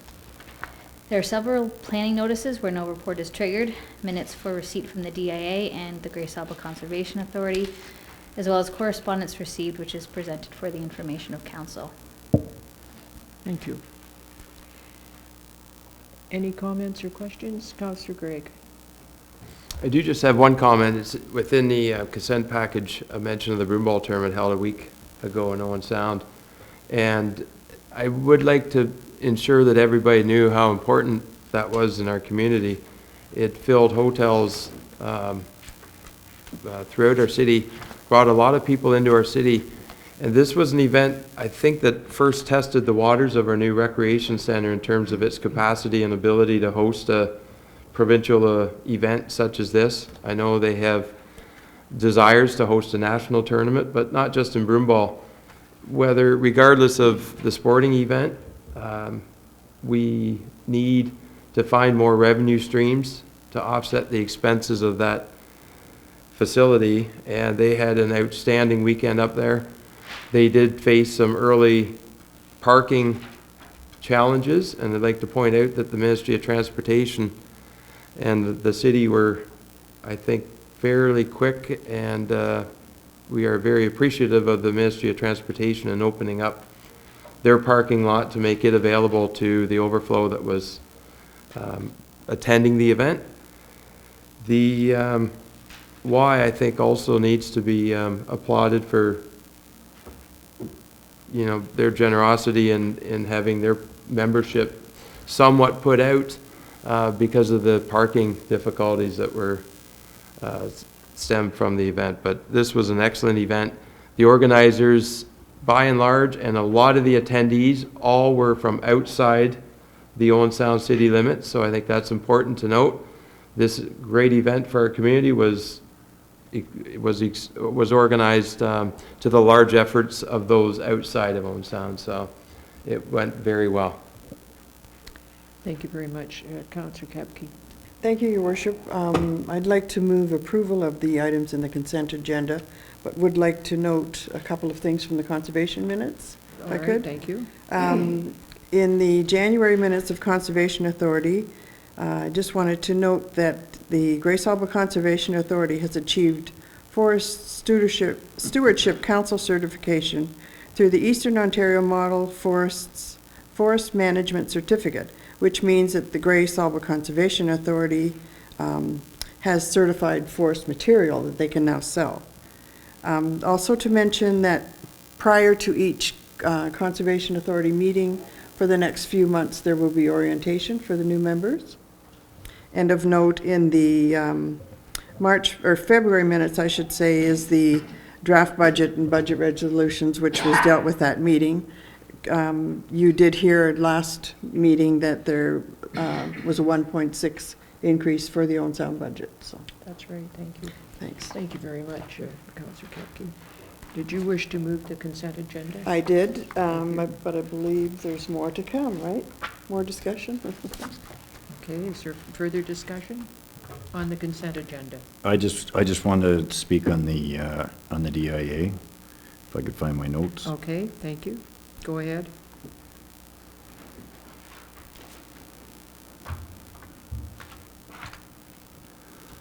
That was my first ever DIA meeting. We elected Dave Parsons as chair.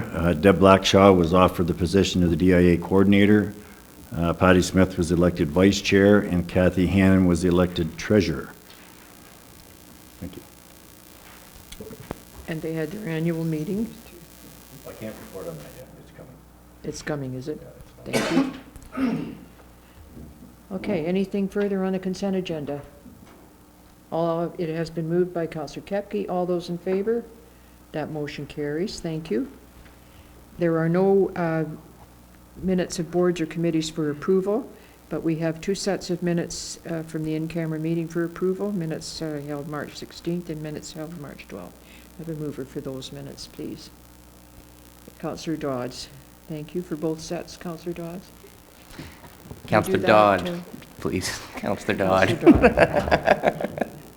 But thank you, yes. Yes, I'll move the minutes for both of them. Can we do that, move both sets at the same time? Okay, thank you. All right, all those in favor? Motion by Councillor Dodd. Thank you. Okay. We are down to other business, and I have Councillor Kepke. Thank you, Your Worship. Just a question for staff on the civil marriages and wanting to know if it's a policy on who can perform civil marriages. And I know it's a revenue generator in the clerk's department, and just some issues that I've been receiving and concerns from individuals that are not on the list anymore to perform, and they've been asked to perform ceremonies. Would you like to speak to that, please? Sure. Through Your Worship, there isn't a policy per se. It's generally at the clerk's discretion who is appointed. And as per discussions with staff, it has been discussed that it's mostly going to be just internal people, but that could be reviewed if that's council's wish. Have you been getting requests from people for certain individuals? To be honest, it's the Legislative Services Coordinator who manages that, so I could check with her on those requests. I'll call on the city manager if she has some information. Thank you, Your Worship. Just further to what our clerk has indicated, as some members will recall, we previously had private individuals ask us why we were doing civil marriages at all. And part of our decision was that rather than impede on private sector, that we would only have staff provide this service. And the other advantage of that is that we have full control over exactly the quality of the services, et cetera, that each of those persons is performing. So that was the decision on that. So really two-part, if you will. One was that private sector has in the past indicated some discomfort that perhaps we're taking away from some business, so we wanted to keep it in-house and with employees, and we have better control over the quality of the ceremonies being given by our own internal staff. Okay, thank you. Does that answer? Okay. Thank you. Councillor Lemon.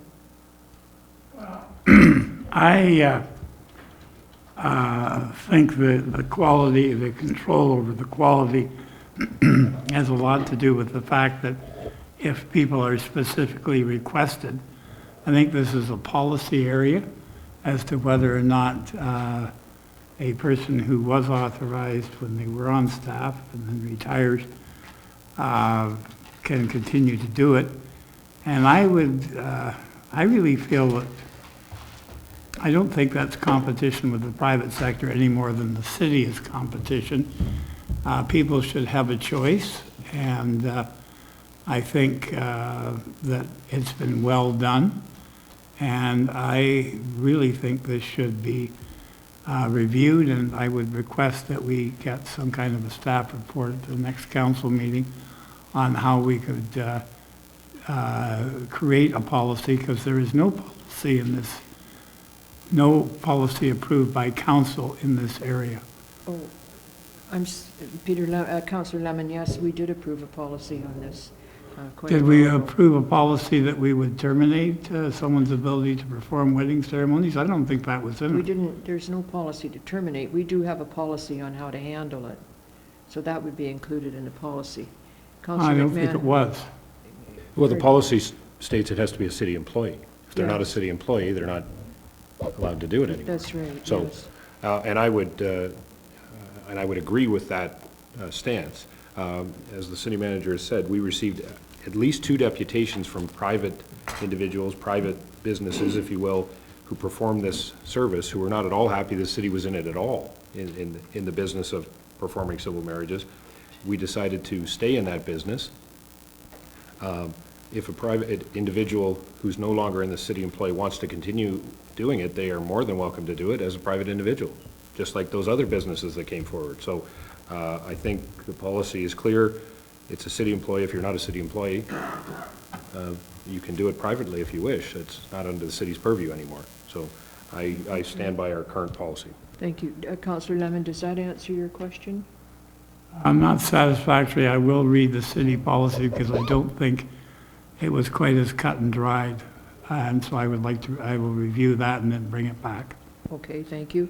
Councillor Kepke. Just one more question. If a city employee does go and perform a service, it's on their staff time normally, and they wouldn't be paid extra to do that. Madam Clerk. Yes, through your worship. If it's during regular business hours, then they are not compensated, but if it's extra hours or on the weekend, then they would be. Okay. Okay, thank you. Councillor Thomas, you're next. Thank you. Through you, Your Worship. I'll get my tongue untied here. The first item I wanted to bring back to the table briefly was our development charges bylaw. When we passed the bylaw earlier this month, we included a provision to ask developers to pay the development charges up front and then on proof of occupancy of the property, receive a rebate of those development charges. Since that time, we've heard a bit of commentary. I've certainly had some telephone calls. We've had some letters as a council. We received one tonight from Barry's Construction, and I have one in my inbox from the Grey Bruce Home Builders and Trades Association, just pushing back a little bit on that idea. So I started to think about it and, think about the basic nature of an incentive, which is what our development charge holiday is intended to be. And I think an incentive needs to be as simple and as straightforward as possible if it's going to succeed at all.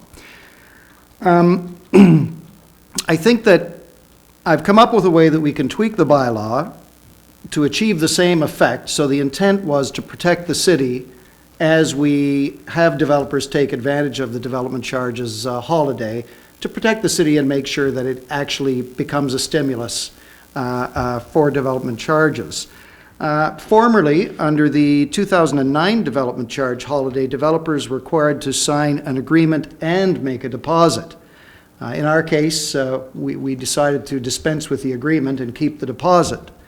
Now, I think if we did it the other way around, we could achieve the same net effect in protecting the city, but we could make this entire thing a lot more effective in terms of an incentive.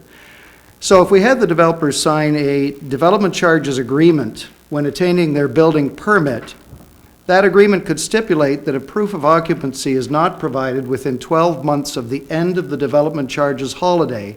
The full amount of the development charge, $7,008, can be added to the property taxes of the property. A notice of the agreement would have to be registered on the property so the potential buyer is aware of the agreement.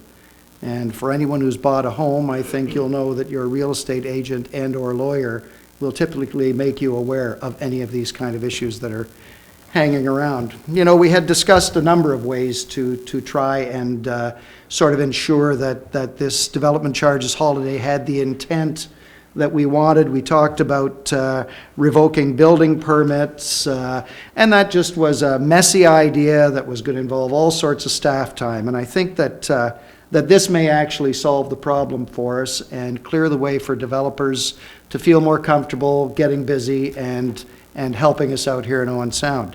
What I would like to make a motion, just to wrap this little presentation up, and then we can... Excuse me, before you raise another a motion, I believe, if we're going to make any changes to a bylaw, does it not require 2/3 of the, I should be asking the clerk, does 2/3 of council have to agree to raise this?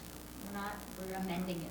We're just we're amending it? If I can interrupt for a moment, Yeah. the motion is not to amend the bylaw yet.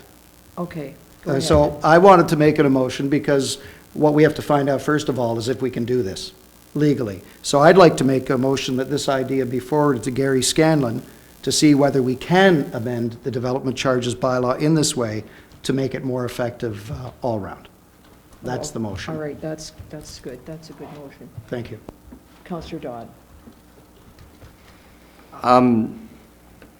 I really appreciate all the work that you've done on this, Councillor Thomas. I know that this development charge issue has been, it's obviously been looming around council here for a couple of months. There are some concerns on my side of it.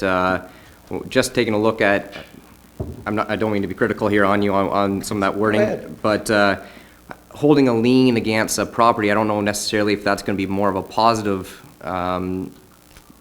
note or a positive way to promote development. I have a feeling that if we do still, you know, if that still has a lien on the property, that's probably going to deter me from purchasing the property. If I go to my real estate agent, my lawyer, find out that, hey, you throw another $7,000 on here and it's all yours, that probably might be a little bit of a deterrence for myself. I think that might also lead to kind of maybe some bad reputation on the city. That once again here we're going to have a new individual come into the community saying, great, want to buy this house, and then find out that at the very end of it that you got a lien of $7,000 on it. I just could see some complications there. I know we have had some discussions in the past. We've seen some correspondence back from the public regarding this occupancy area. It seems like I know what we just had received this afternoon or this evening was one about spec homes. Spec homes was this issue about the occupancy on there.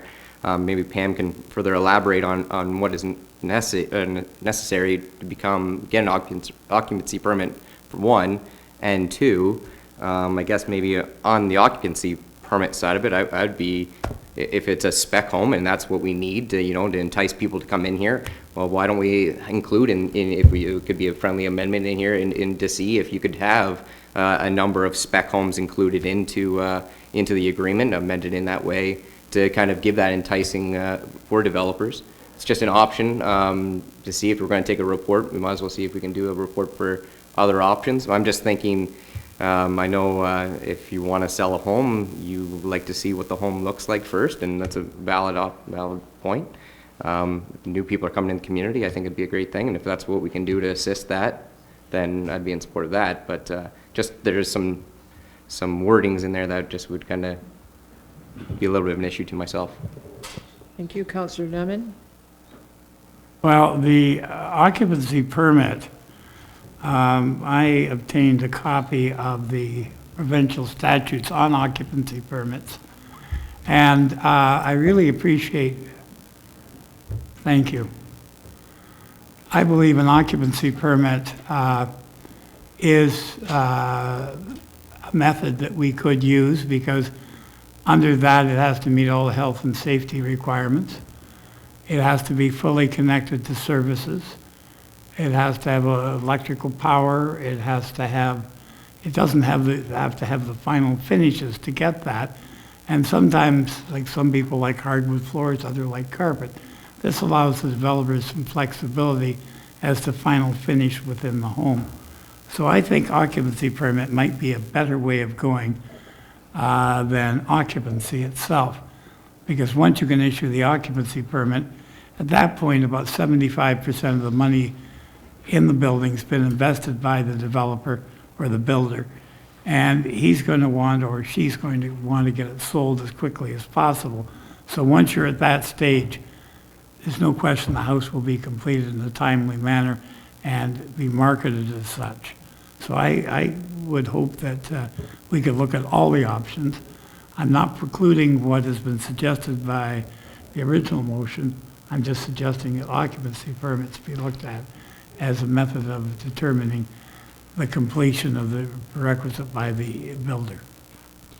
Councillor Kapke. Thank you, Your Worship. Couple of questions.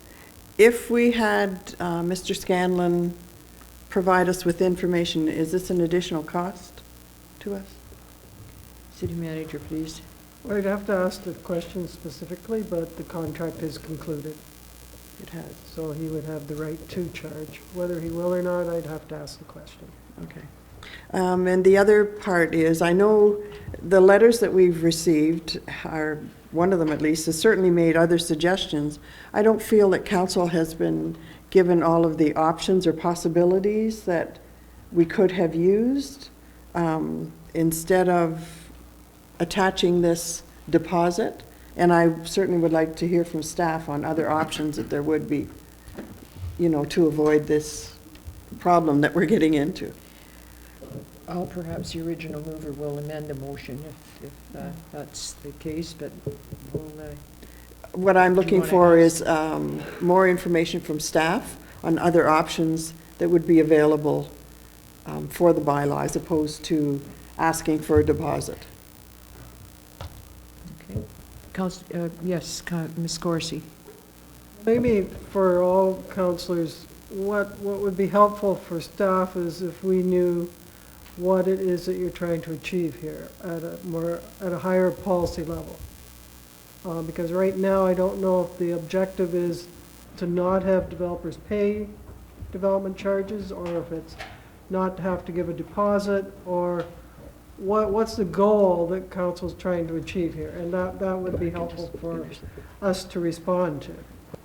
Okay, thank you. I have Councillor McManaman. I'm sorry, were you finished? No, I'm not finished. Go ahead. Just, the council did set what they felt the development charges should be over the next course of the 5 years. And I think the issue is, in my mind, the deposit. So if there were other options of ensuring that that development would take place without having to put a deposit on the properties, that would be what I'm looking for, is the other options. Okay, thank you. Councillor McManaman. Thank you, Your Worship. I'm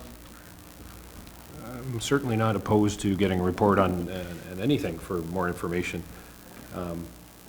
So I guess that's my opening statement. I caution council greatly if we're reopening the development charge debate. Well, we spent two months, more or less, on that issue. We came to a consensus. There was give and take on both sides, I believe. I'm not opposed to tweaking something that's not quite working the way we thought. But if we're reopening the debate, well, I guess I would just say be prepared to reopen the debate then. If we're putting everything back on the table, then we should be putting everything back on the table. It's not, when there's a give and take and a consensus reached, it's an extremely tricky situation to say, well, I just want to change this one part. Well, then perhaps there's other parts that should be changed as well. So this council reached consensus. I think the community responded well to the consensus we reached. And I caution about this early well, that's probably our first major decision to go too far here down the road after we just made the decision. To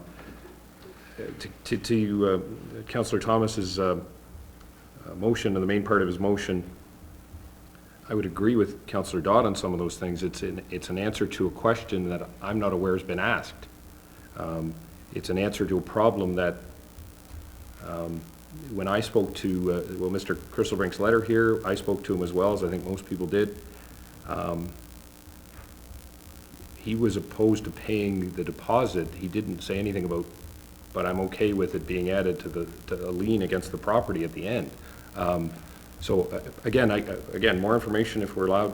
I'm all in favor of that, but I'm just concerned we're solving a problem that, I don't know, none of this letter and I haven't had a full chance to the letter Councillor Leary sent earlier today. I had to have a good look at it from the home builders, but are we answering a problem that nobody asked us about? The answer on, when I spoke to Mr. Crystalbrink, he was concerned about the occupancy. Councillor Lemon, it is the occupancy permit. That is the bylaw currently, not occupancy permit. That's why I want to retain. Right, so well, you voted against the bylaw at the time, so. I voted against it because I didn't make. But fair enough. The answers from our staff on what is required for an occupancy permit, as you've laid out, is much different than what most people would consider a house completed or ready for occupancy. It answers not all the questions raised by Mr. Crystalbrink in his letter, but it certainly answers a good number of them. That house wouldn't have to be finished internally hardly at all. A prospective buyer could come in and choose all the finishes. So either way,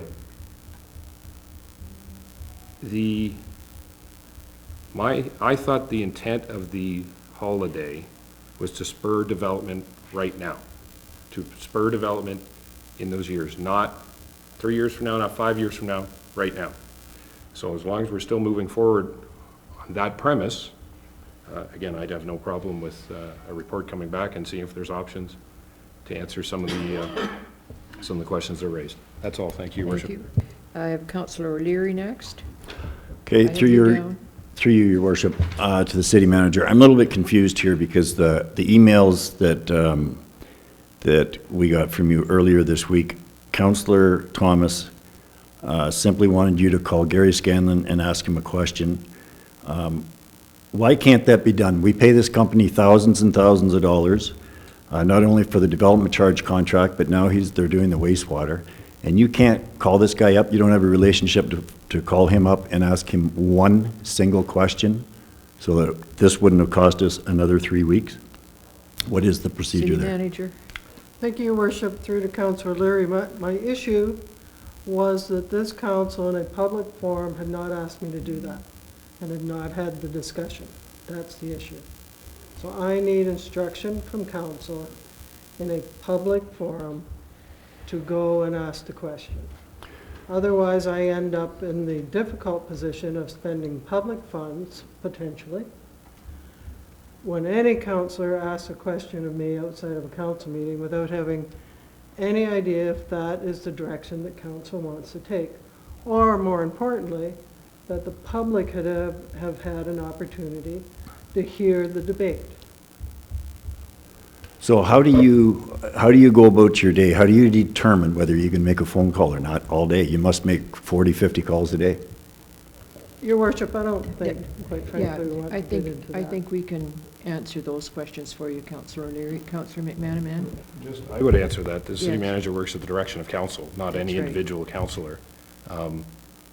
I have no problem with, the city manager's response was, I'm not going to expend funds without direction of council. That's what we're here tonight to do. So I have no problem with that direction. That would be the same if I'd asked it or any other councillor asked the question. That's right. It's just, it's basically so that each councillor doesn't go off on their own to find out information or ask questions or have money spent Right. without the direct.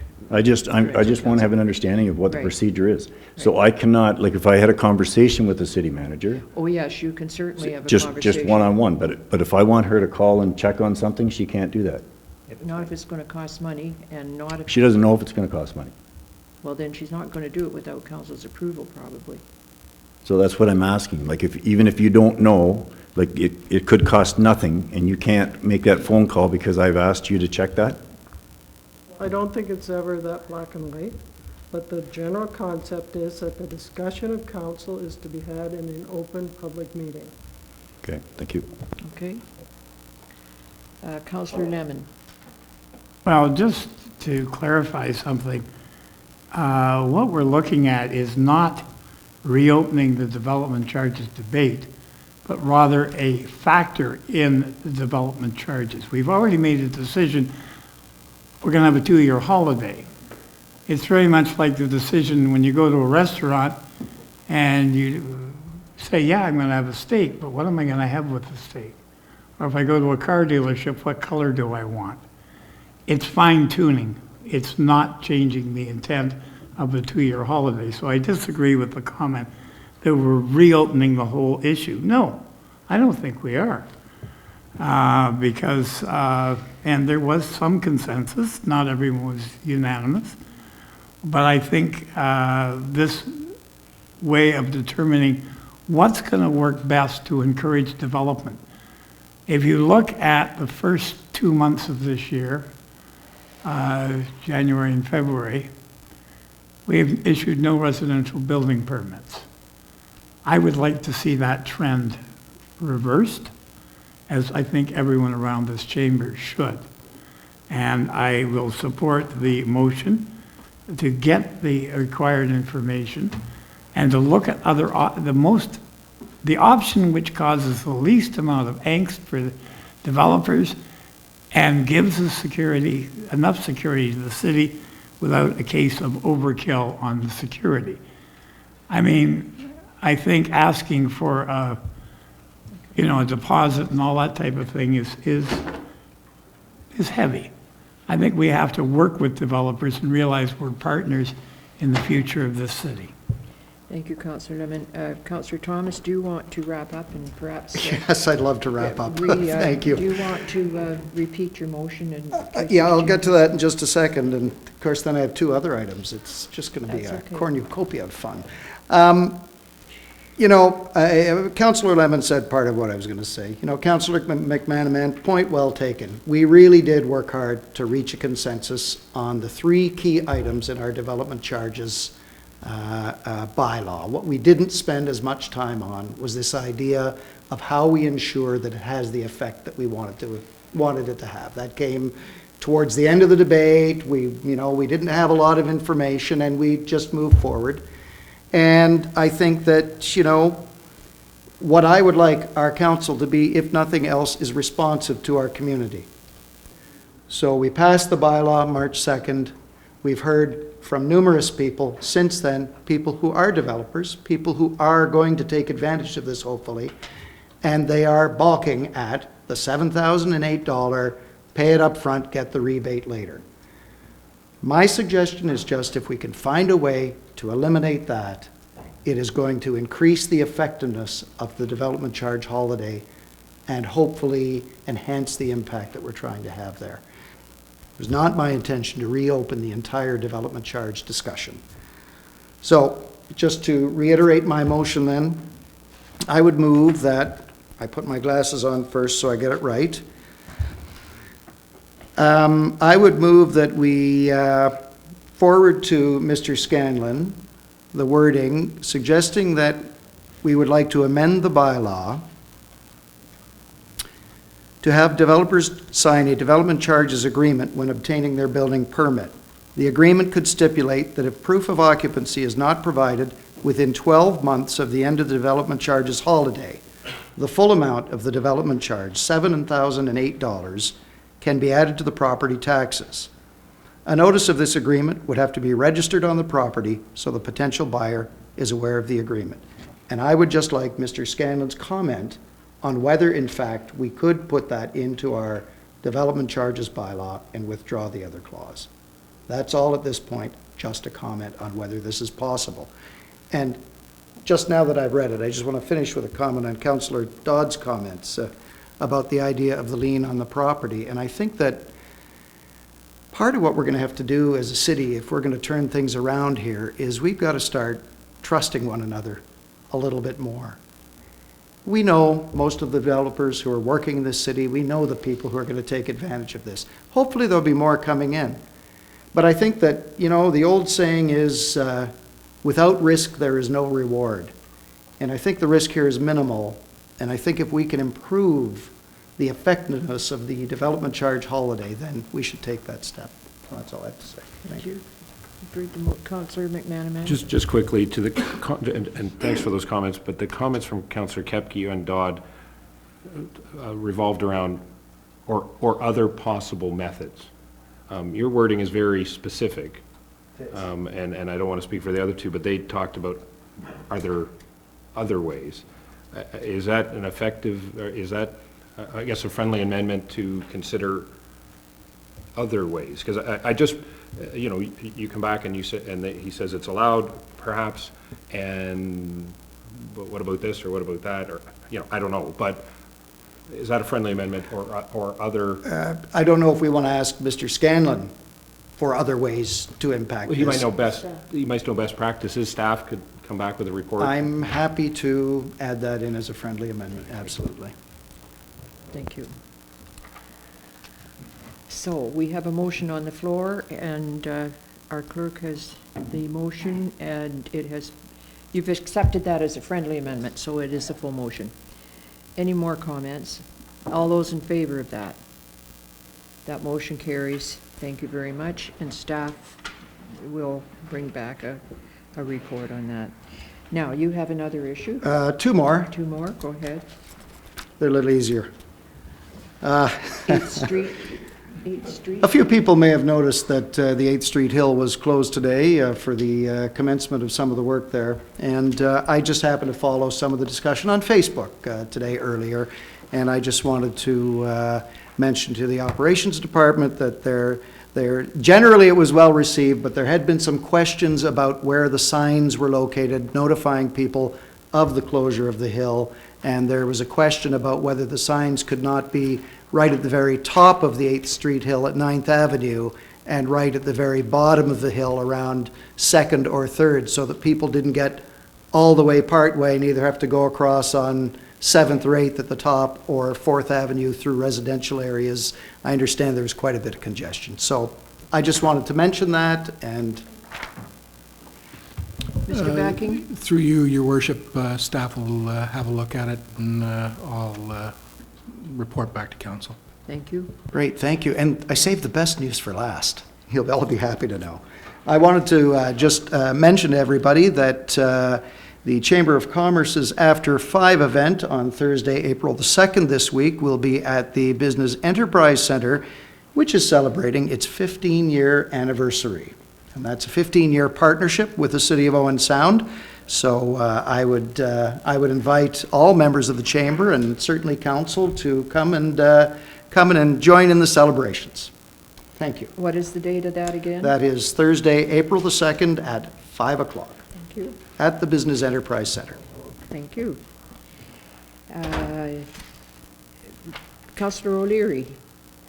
Thank you, Your Worship. I just have a little thing here. Like, I'm not sure if it's the clerk or city manager or someone in staff that, who is in charge of the agenda time, like what time we start? Is that just like a consensus? In our or? procedure bylaw, but it's the city manager. So generally, it's a discussion at the beginning of each committee term on what works best for the committee. Okay. Is that the question? I mean council, like for council agenda. Like Oh, tonight. for council agenda. Right, so I'm we sorry. started tonight, our in-camera meeting started tonight at 6:15. So we have that discussion at both the staff level and then when we review the agenda with the mayor? Okay, I just wondered if I could just make a friendly little suggestion here and use my little time rule. 5 minutes early is 10 minutes late. So if council starts our regular council starts at 7 o'clock. It would be just great if we finished our in-camera meeting at 20 to 7, quarter to 7. Like, it's okay if we have time to go to the washroom or have a coffee or shoot the breeze, and then we're not so rushed. And I know that there must be discussions on when we have to have a meal and when not, sort of thing, but I'm just wondering, like, could we have met tonight at a quarter to 6 or 6 o'clock and had an extra 10 minutes to... Good feedback, if that's council's wish to. I've generally found you fill the time we give you. And sometimes it depends how long the discussion takes place among the councillors in camera. Sometimes if we have an hour to spend, we will spend that whole hour. If we have an hour and a half, we will spend that whole hour and a half. So you would want to get direction to your councillors that you'd like an extra 15 minutes after, so we could set a bit of a time discussion. Thank you. Did anything else, Councillor O'Leary? Councillor Lemon, just a minute. Anything else, Councillor O'Leary? No, I'm good, thank you. Thank you. Councillor Lemon? I just want to speak to endorse what Councillor O'Leary has come up with, because over the years, we very regularly are racing up the stairs. You do not have time to avail yourself of the washroom or take a break for a second. I think we should allow for 10 to 15 minutes between the in-camera, which sometimes goes on for quite a while, before we go into the regular council meeting. I think that's a great idea, and I hope we can implement that immediately. I think it'll depend on ourselves whether that'll work. I have Ms. Coulter. Thank you, Your Worship. You had sent to you today and on your tables tonight is a report regarding an appeal to the Ontario Municipal Board regarding your approval of bylaw 2015-028, which was the bylaw to regulate medical marijuana production facilities. The report outlines the process that we used or that we followed prior to council considering the public input and then a follow-up report to that public input. The clerk gave a notice of council's decision on March 6th, and an appeal has been received by Dustin McGregor, who had written to council as part of the public input process. The nature of the appeal is that the bylaw stifles small business, and therefore the amendment is contrary to our official plan, and that it does not account for medical marijuana patients or designated growers. We're required within 15 days of receiving the appeal to send a package to the Ontario Municipal Board. One of the requirements to be included with the package is council's position on the appeal. Staff is recommending that council maintain its decision regarding the approval of zoning bylaw amendment number 15.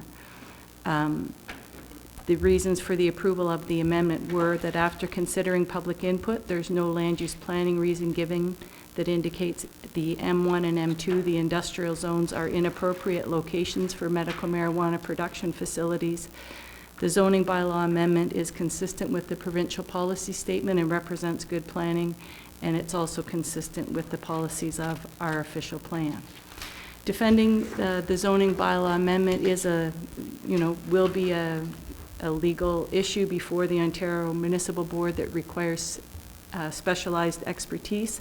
I'm recommending that council retain the services of Mr. Harold Elston to provide us with legal representation at that hearing. Mr. Elston has represented us well at previous hearings and has been successful in finding a mediated solution. So the recommendation for council is that in consideration of the report, the clerk will forward the received material required to be submitted to the board, and that the clerk advise the board of council's position with respect to the amendment as it's outlined, and that we retain Harold Elston to represent us. Thank you. Councillor Thomas. I would move those motions. Thank you. I think Councillor Lemon, do you wish to speak to this? Hey, I have a question. I believe there's a process if you do not feel there's any planning merit in an appeal that you can get as a no board decision or something where it doesn't have to go to board? Ms. Calder? Thank you. I think it would be most appropriate to discuss our strategy with respect to any appeal, perhaps in cameras. That would be a legal That's issue. fine, so we will be discussing that. Thank you. Anything further? Motion has been moved. All those in favor? That motion carries. Thank you. Mr. Becking, you have 2 issues to speak to us about.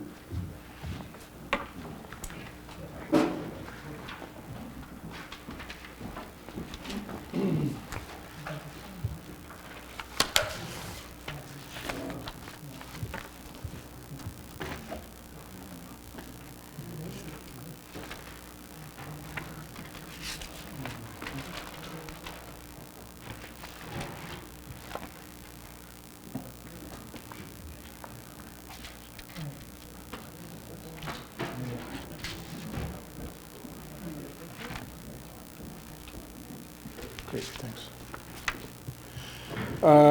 I'll dispense with the first issue, Your Worship. It was merely to point out that we had pulled that one report and the bylaw from the agenda, so that deals with that. The other issue that I'd like to speak to Council this evening about is with respect to the update on the frozen water services. I'm happy to report that that as of this morning, we restored service to 308 of the 318 frozen services that have been reported to us. As you can see from this chart, at our worst, we had a backlog of roughly 140 services, and now our backlog is down to 10. At this point, the majority of the services are on temporary water supplies, so they're either daisy-chained, connected house to house, or in some instances we are running temporary water mains over the surface. Of this 10 services that are still outstanding, 6 will be restored as soon as we complete the works on 10th Street West between 7th Avenue and 8th Avenue West. So right now those are all in process, but we just can't complete them at this time. So we're really what we're talking about is an outstanding number of 4. And of those 4, we've had communication with all of the property owners, and several of them have indicated that whether the service is restored today, tomorrow, next week, next month, they're quite content. So really, we're at the end of this phase of the process, in a nutshell. I'm also happy to report that we are starting to receive reports of services thawing naturally on their own. So again, that Mother Nature is starting to work for us rather than against us. One of the chief difficulties that we've been facing is the whole issue of refreezing of services, because we've got a lot of these services on the surface where they're not insulated against weather, particularly in the nights where we get down in the -10 and lower temperatures. In fact, we're getting refreezing of services that we've already effectively cleared. So not only are we clearing the service once, but in some instances 2, 3, 4, and 5 times. And in fact, not this past weekend, but the previous weekend, you can see the effect of that in this little blip where in fact we were losing ground rather than gaining ground, notwithstanding the fact that we had everything out there we could and more.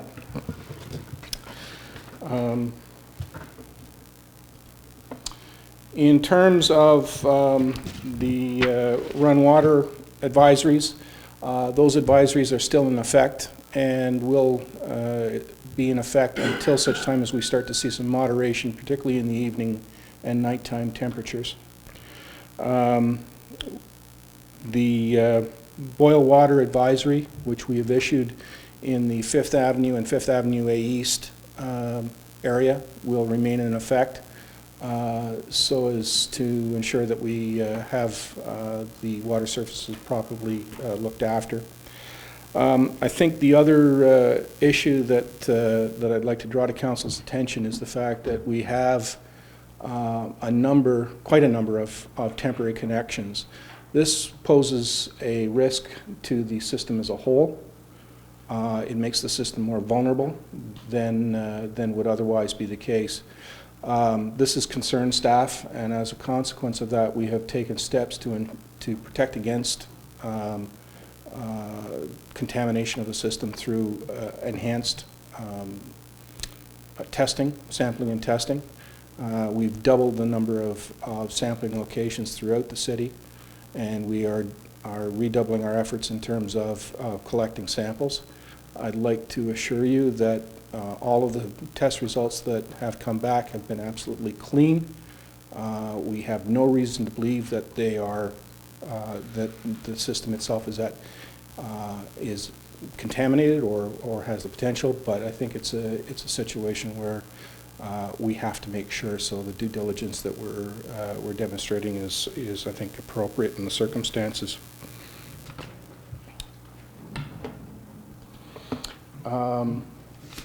The main issues that we're facing, again, continue to be in the older sections of the system, which is what was sometimes called the old spring system, basically servicing the downtown area. That's where the bulk of the problems arise, and where we get the largest accumulations.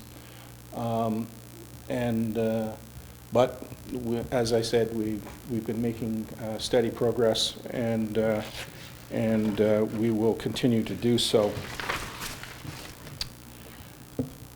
As expected, in the last week or 10 days, we've been starting to see a lot more broken water mains. We have a number that are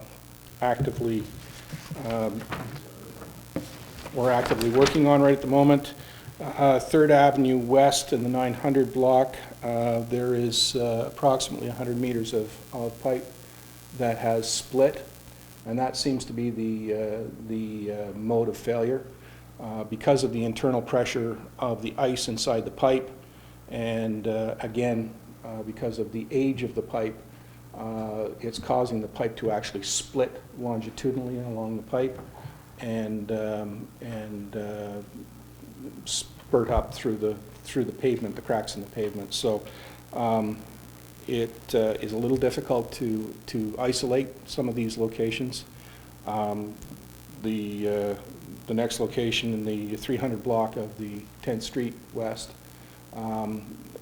we keep going to a point where we think we haven't seen water, so that must be the point at which the pipe is sound, only to get to that point and find out that no, the pipe split too. It's been frozen, and therefore we have to carry on and do another 10 or 20 or 30 meters of pipe replacement. So it's a bit of a hit and miss kind of situation. Nonetheless, in that particular instance, we're superchlorinating and pressure testing the pipe today, and we expect that we'll be able to do services starting shortly. So that situation is approaching resolution. 10th Street West, up in the 700 block, we have pressure tested and hypochlorinated the pipe. Back-T samples have been sent to the lab. The lab has given us the results. The results are clear. So we've restored water service to the south side of the roadway, but we still have the 6 services on the north side of the roadway that have to be cut in, and again, I'll be speaking to that in a moment. The latest and greatest was 24th Street West, where we've had a number.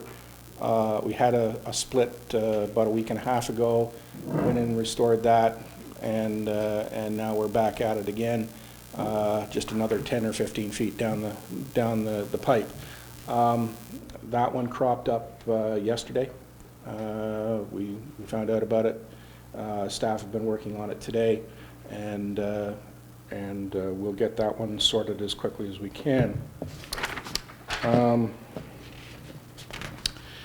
Now, we also have a number of areas that we either know with some degree of assurance or have strong suspicions that there are problems. Again, they are in this lower east side, so 1st Ave, 2nd Ave, 3rd Ave, 4th Ave, where we've got water gurgling out of water main, or out of fire hydrants, at the base of fire hydrants and out of the valve boxes and whatnot. So what staff are doing right now is going around and trying to isolate these things so that when they start to thaw out, they will not cause as extensive a damage as what we have seen in other locations. So we're trying to be a little bit preemptive. And in particular, the area of 5th Avenue is one area where we've actually totally isolated the section of roadway between 8th Street and 9th Street East, as well as the crossing service on 9th Street, in order to make sure that when this thing finally thaws out, it won't do any significant harm to the roadway. In terms of water demand remains relatively steady at about 45 to 50% of plant capacity. That is about 4,000 cubic meters a day, in excess of what we would consider to be normal operating conditions. But the demand is still well within acceptable parameters, so we're not concerned about it at this time. Now for the really bad news. In February, I informed you that we had spent $280,000 roughly. That estimate was actually including 1 week of March.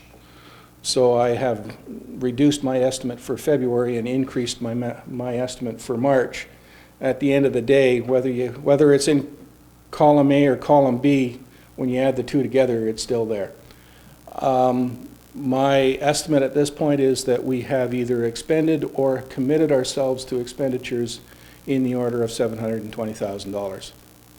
And we're still not out of the woods yet. At least that's my prognostication. I hope I'm wrong, but I'm not so sure that I am. So I will continue to give you my estimates. Once we start getting bills in from the contractors and so forth, we can start fine-tuning these numbers. But for the moment, that's at best an educated guess, and we'll continue on. So where do we go from here? First step, of course, is to reestablish the services that are presently out, and particularly on 10th Street West. We're facing some challenges in that the mains are either on one side of the roadway or the other side of the roadway, but we still have to service the opposite side of the roadway.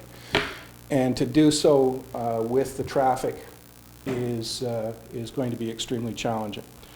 And to that end, we are going to move to nighttime operations. We're proposing to shut down 10th Street in its entirety from 2nd Avenue West to Alpha Street in order to affect the repairs. The repairs will start at 7 p.m. in the evening and go until 7 a.m. the next morning, starting tomorrow night. It's the only practical approach.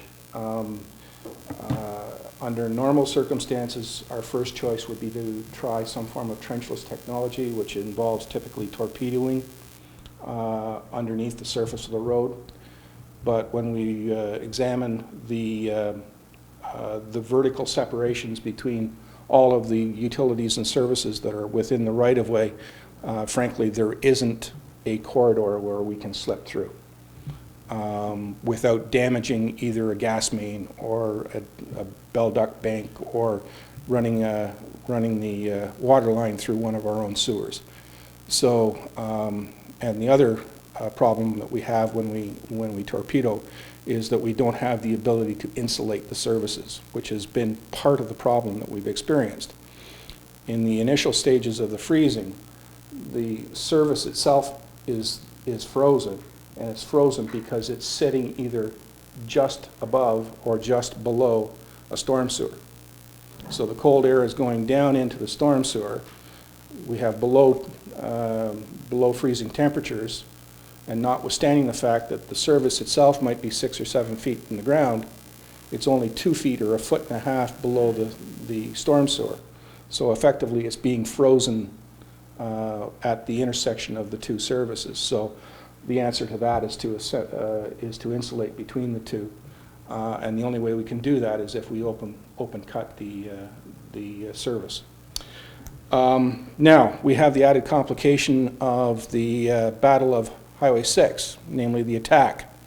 And I know that while we won't have problems getting people to the attack game, getting people home might be a little bit of a challenge.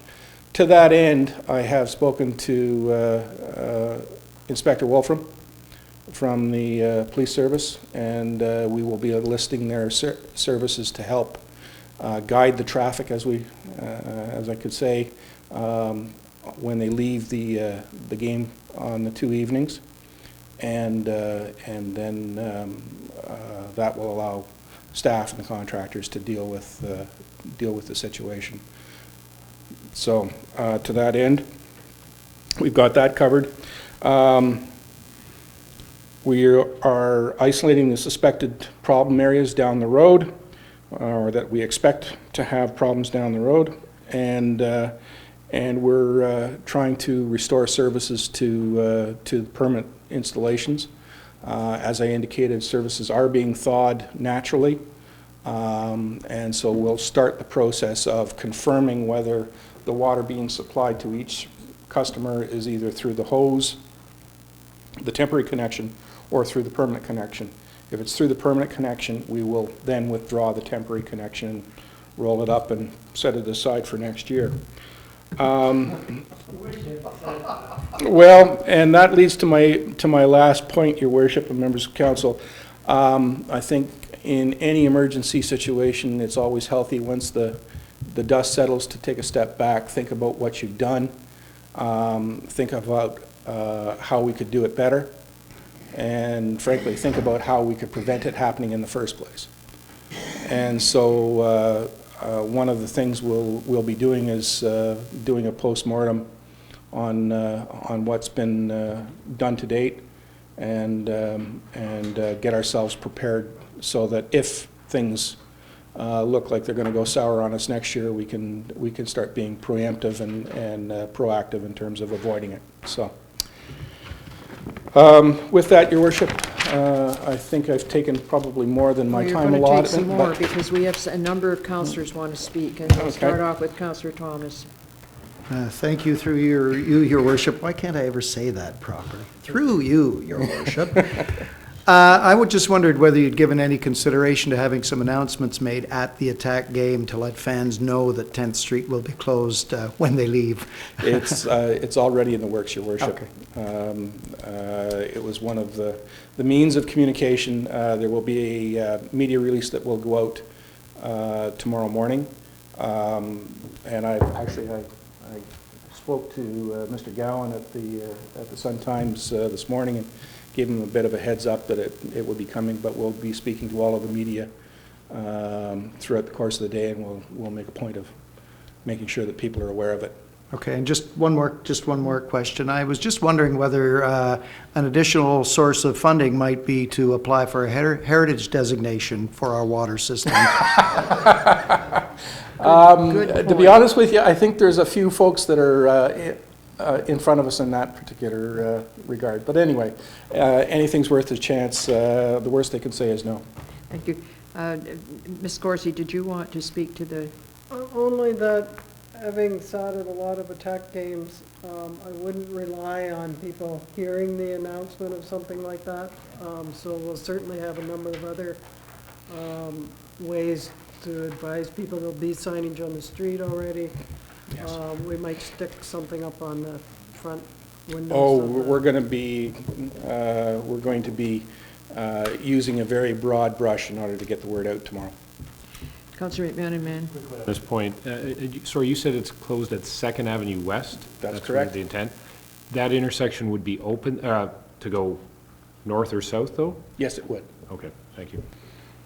The difficulty that we're facing is the trucks, and notwithstanding the fact that at 2 o'clock in the morning, I'm sure they'll be rather few and far between. The fact remains that the route that I've described is the only way where we can get around the corners and make the necessary turns without having them wipe out a telephone pole or something like that in the process. So it's not ideal. Obviously, it runs to a degree through some residential areas. It wouldn't be my first choice, but right now I'm plumb out of choices. So You haven't mentioned how long this will be closed. 2 nights. Oh, just 2 nights? Just 2 nights. We can manage that, I'm quite sure. Yeah, I thought that council might be inclined to at least, if not give me a blessing, then beg me, I could get forgiveness. Okay, thank you. I have Councillor Lemon next. Well, I really thought that the detour for the Guelph vans would be to go north, take the Chi-Chi across to the island to get home to Guelph, but forget that one. But on a more serious note, the numbers are up considerably from what a while ago the estimate was about $500,000. We're now up to pretty close to $750,000, and I'll bet you we're going to get very close to $1 million. We were asking for extraordinary funding from the province. I believe we put a letter of application in, did we not, for emergency? I can speak to that, Your Worship.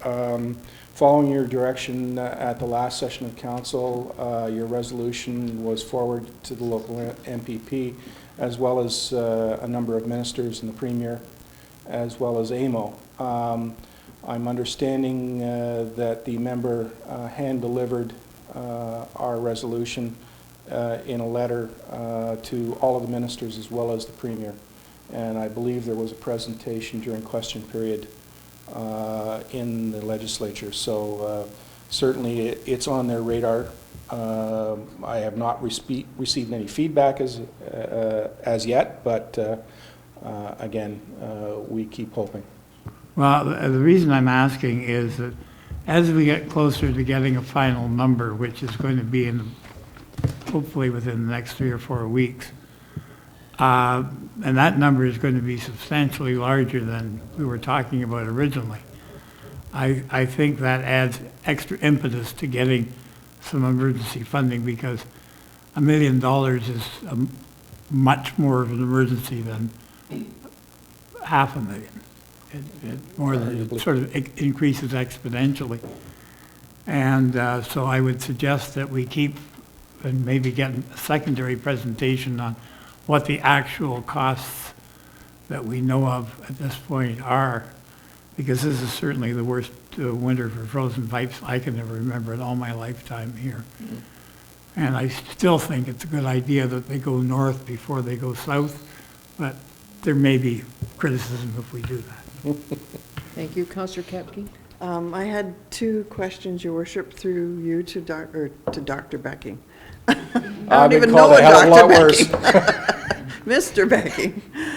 First was about trucks, and I'm glad to hear you handling that. The other is, have individuals called private plumbers to fix any of their problems? And if so, how do they handle any bills for that? I am aware of a very small number, and off the top of my head, I think probably 2 or 3 that have come to my attention. And that doesn't mean to say there aren't others. Those are the ones that I'm aware of.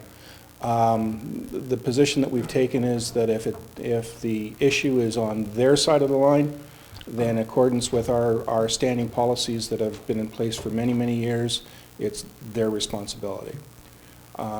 If it's on the city side of the line, then it becomes our responsibility and we deal with it.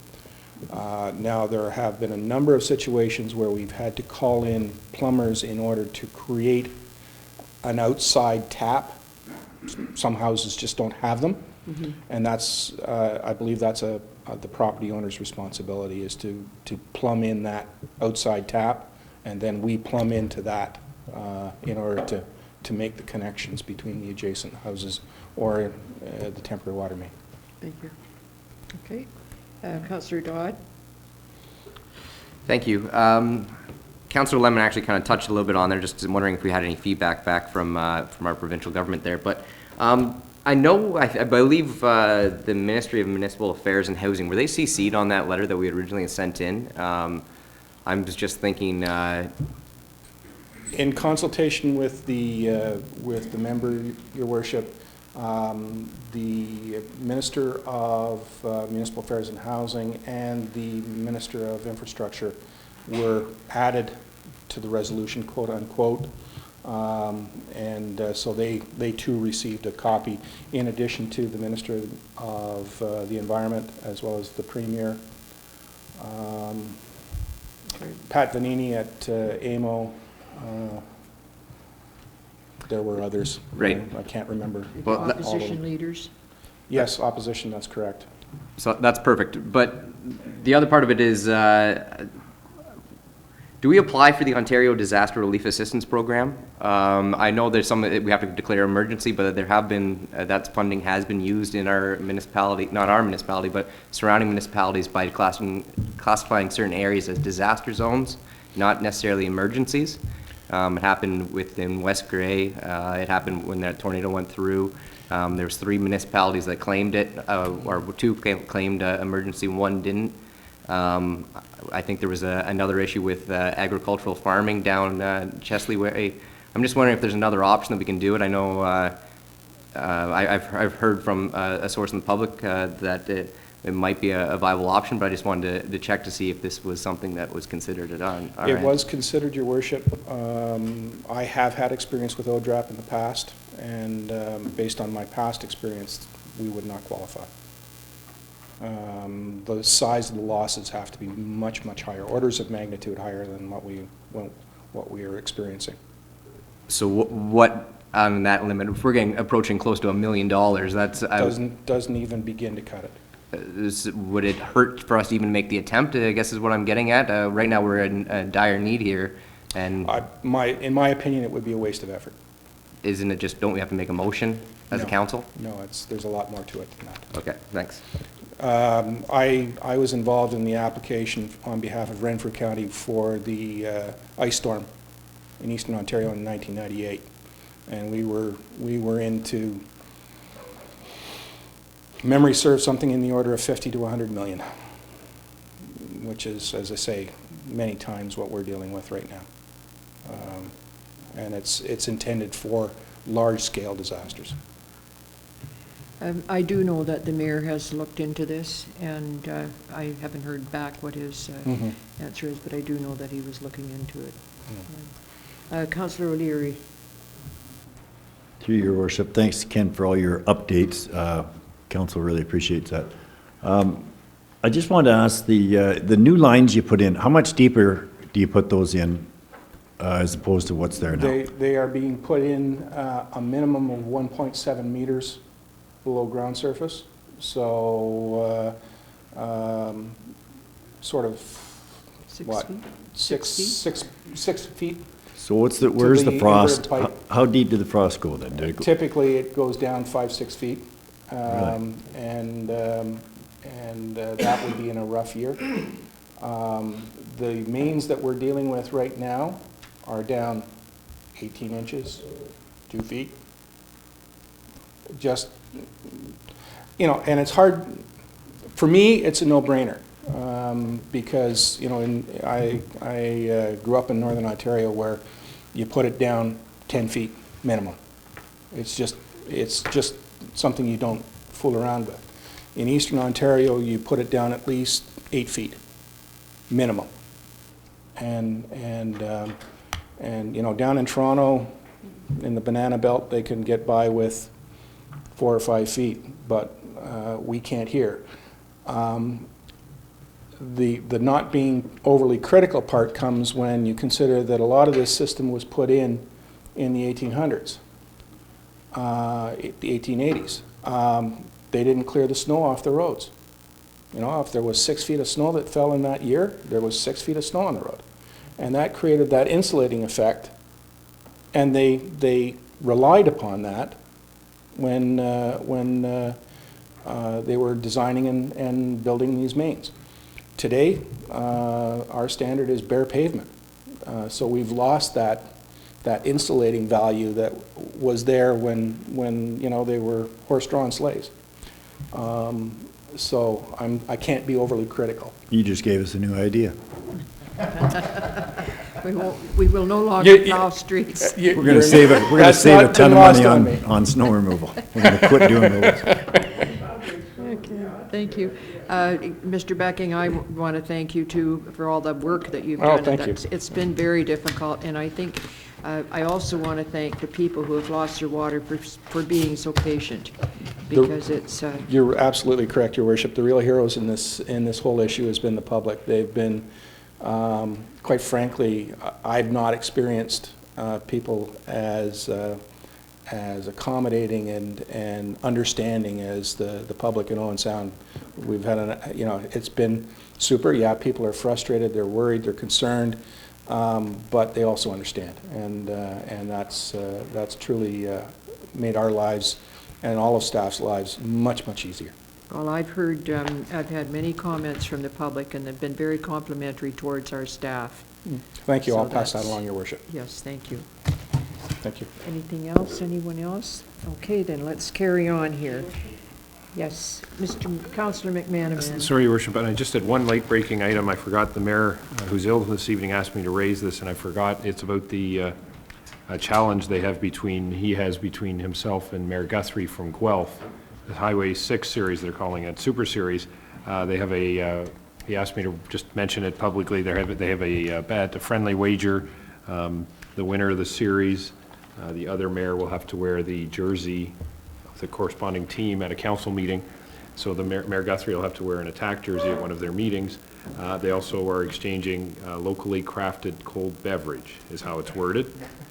On Sound, it will be from Clannon Breweries, a brewing company, and from Guelph, it'll be Royal City Brewing. So just a friendly wager, and the mayor asked me to raise that, and I forgot. So thank you for your indulgence. That's fine, and that will take place, the council meeting immediately following the end of the series, is my understanding.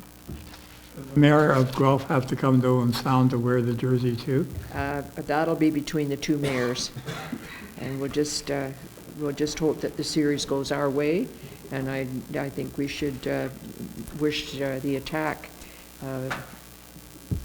hard work and good playing, because I think that they do have what they need to win this series, so that would be great. So we wish them all the best, and we'll see you all at the game on Tuesday night. Any other business? There being none, Councillor Dodd. Move. That the committee rise and report. Thank you. Move the committee rise. All those in favor? That motion carries. All right. Moved by myself, second by Councillor Thomas, that the action taken in the committee of the whole in considering public meetings, deputations, public question period, matters arising from correspondence, reports, and matters tabled, motions of which notice was previously given, and other business be confirmed by this council.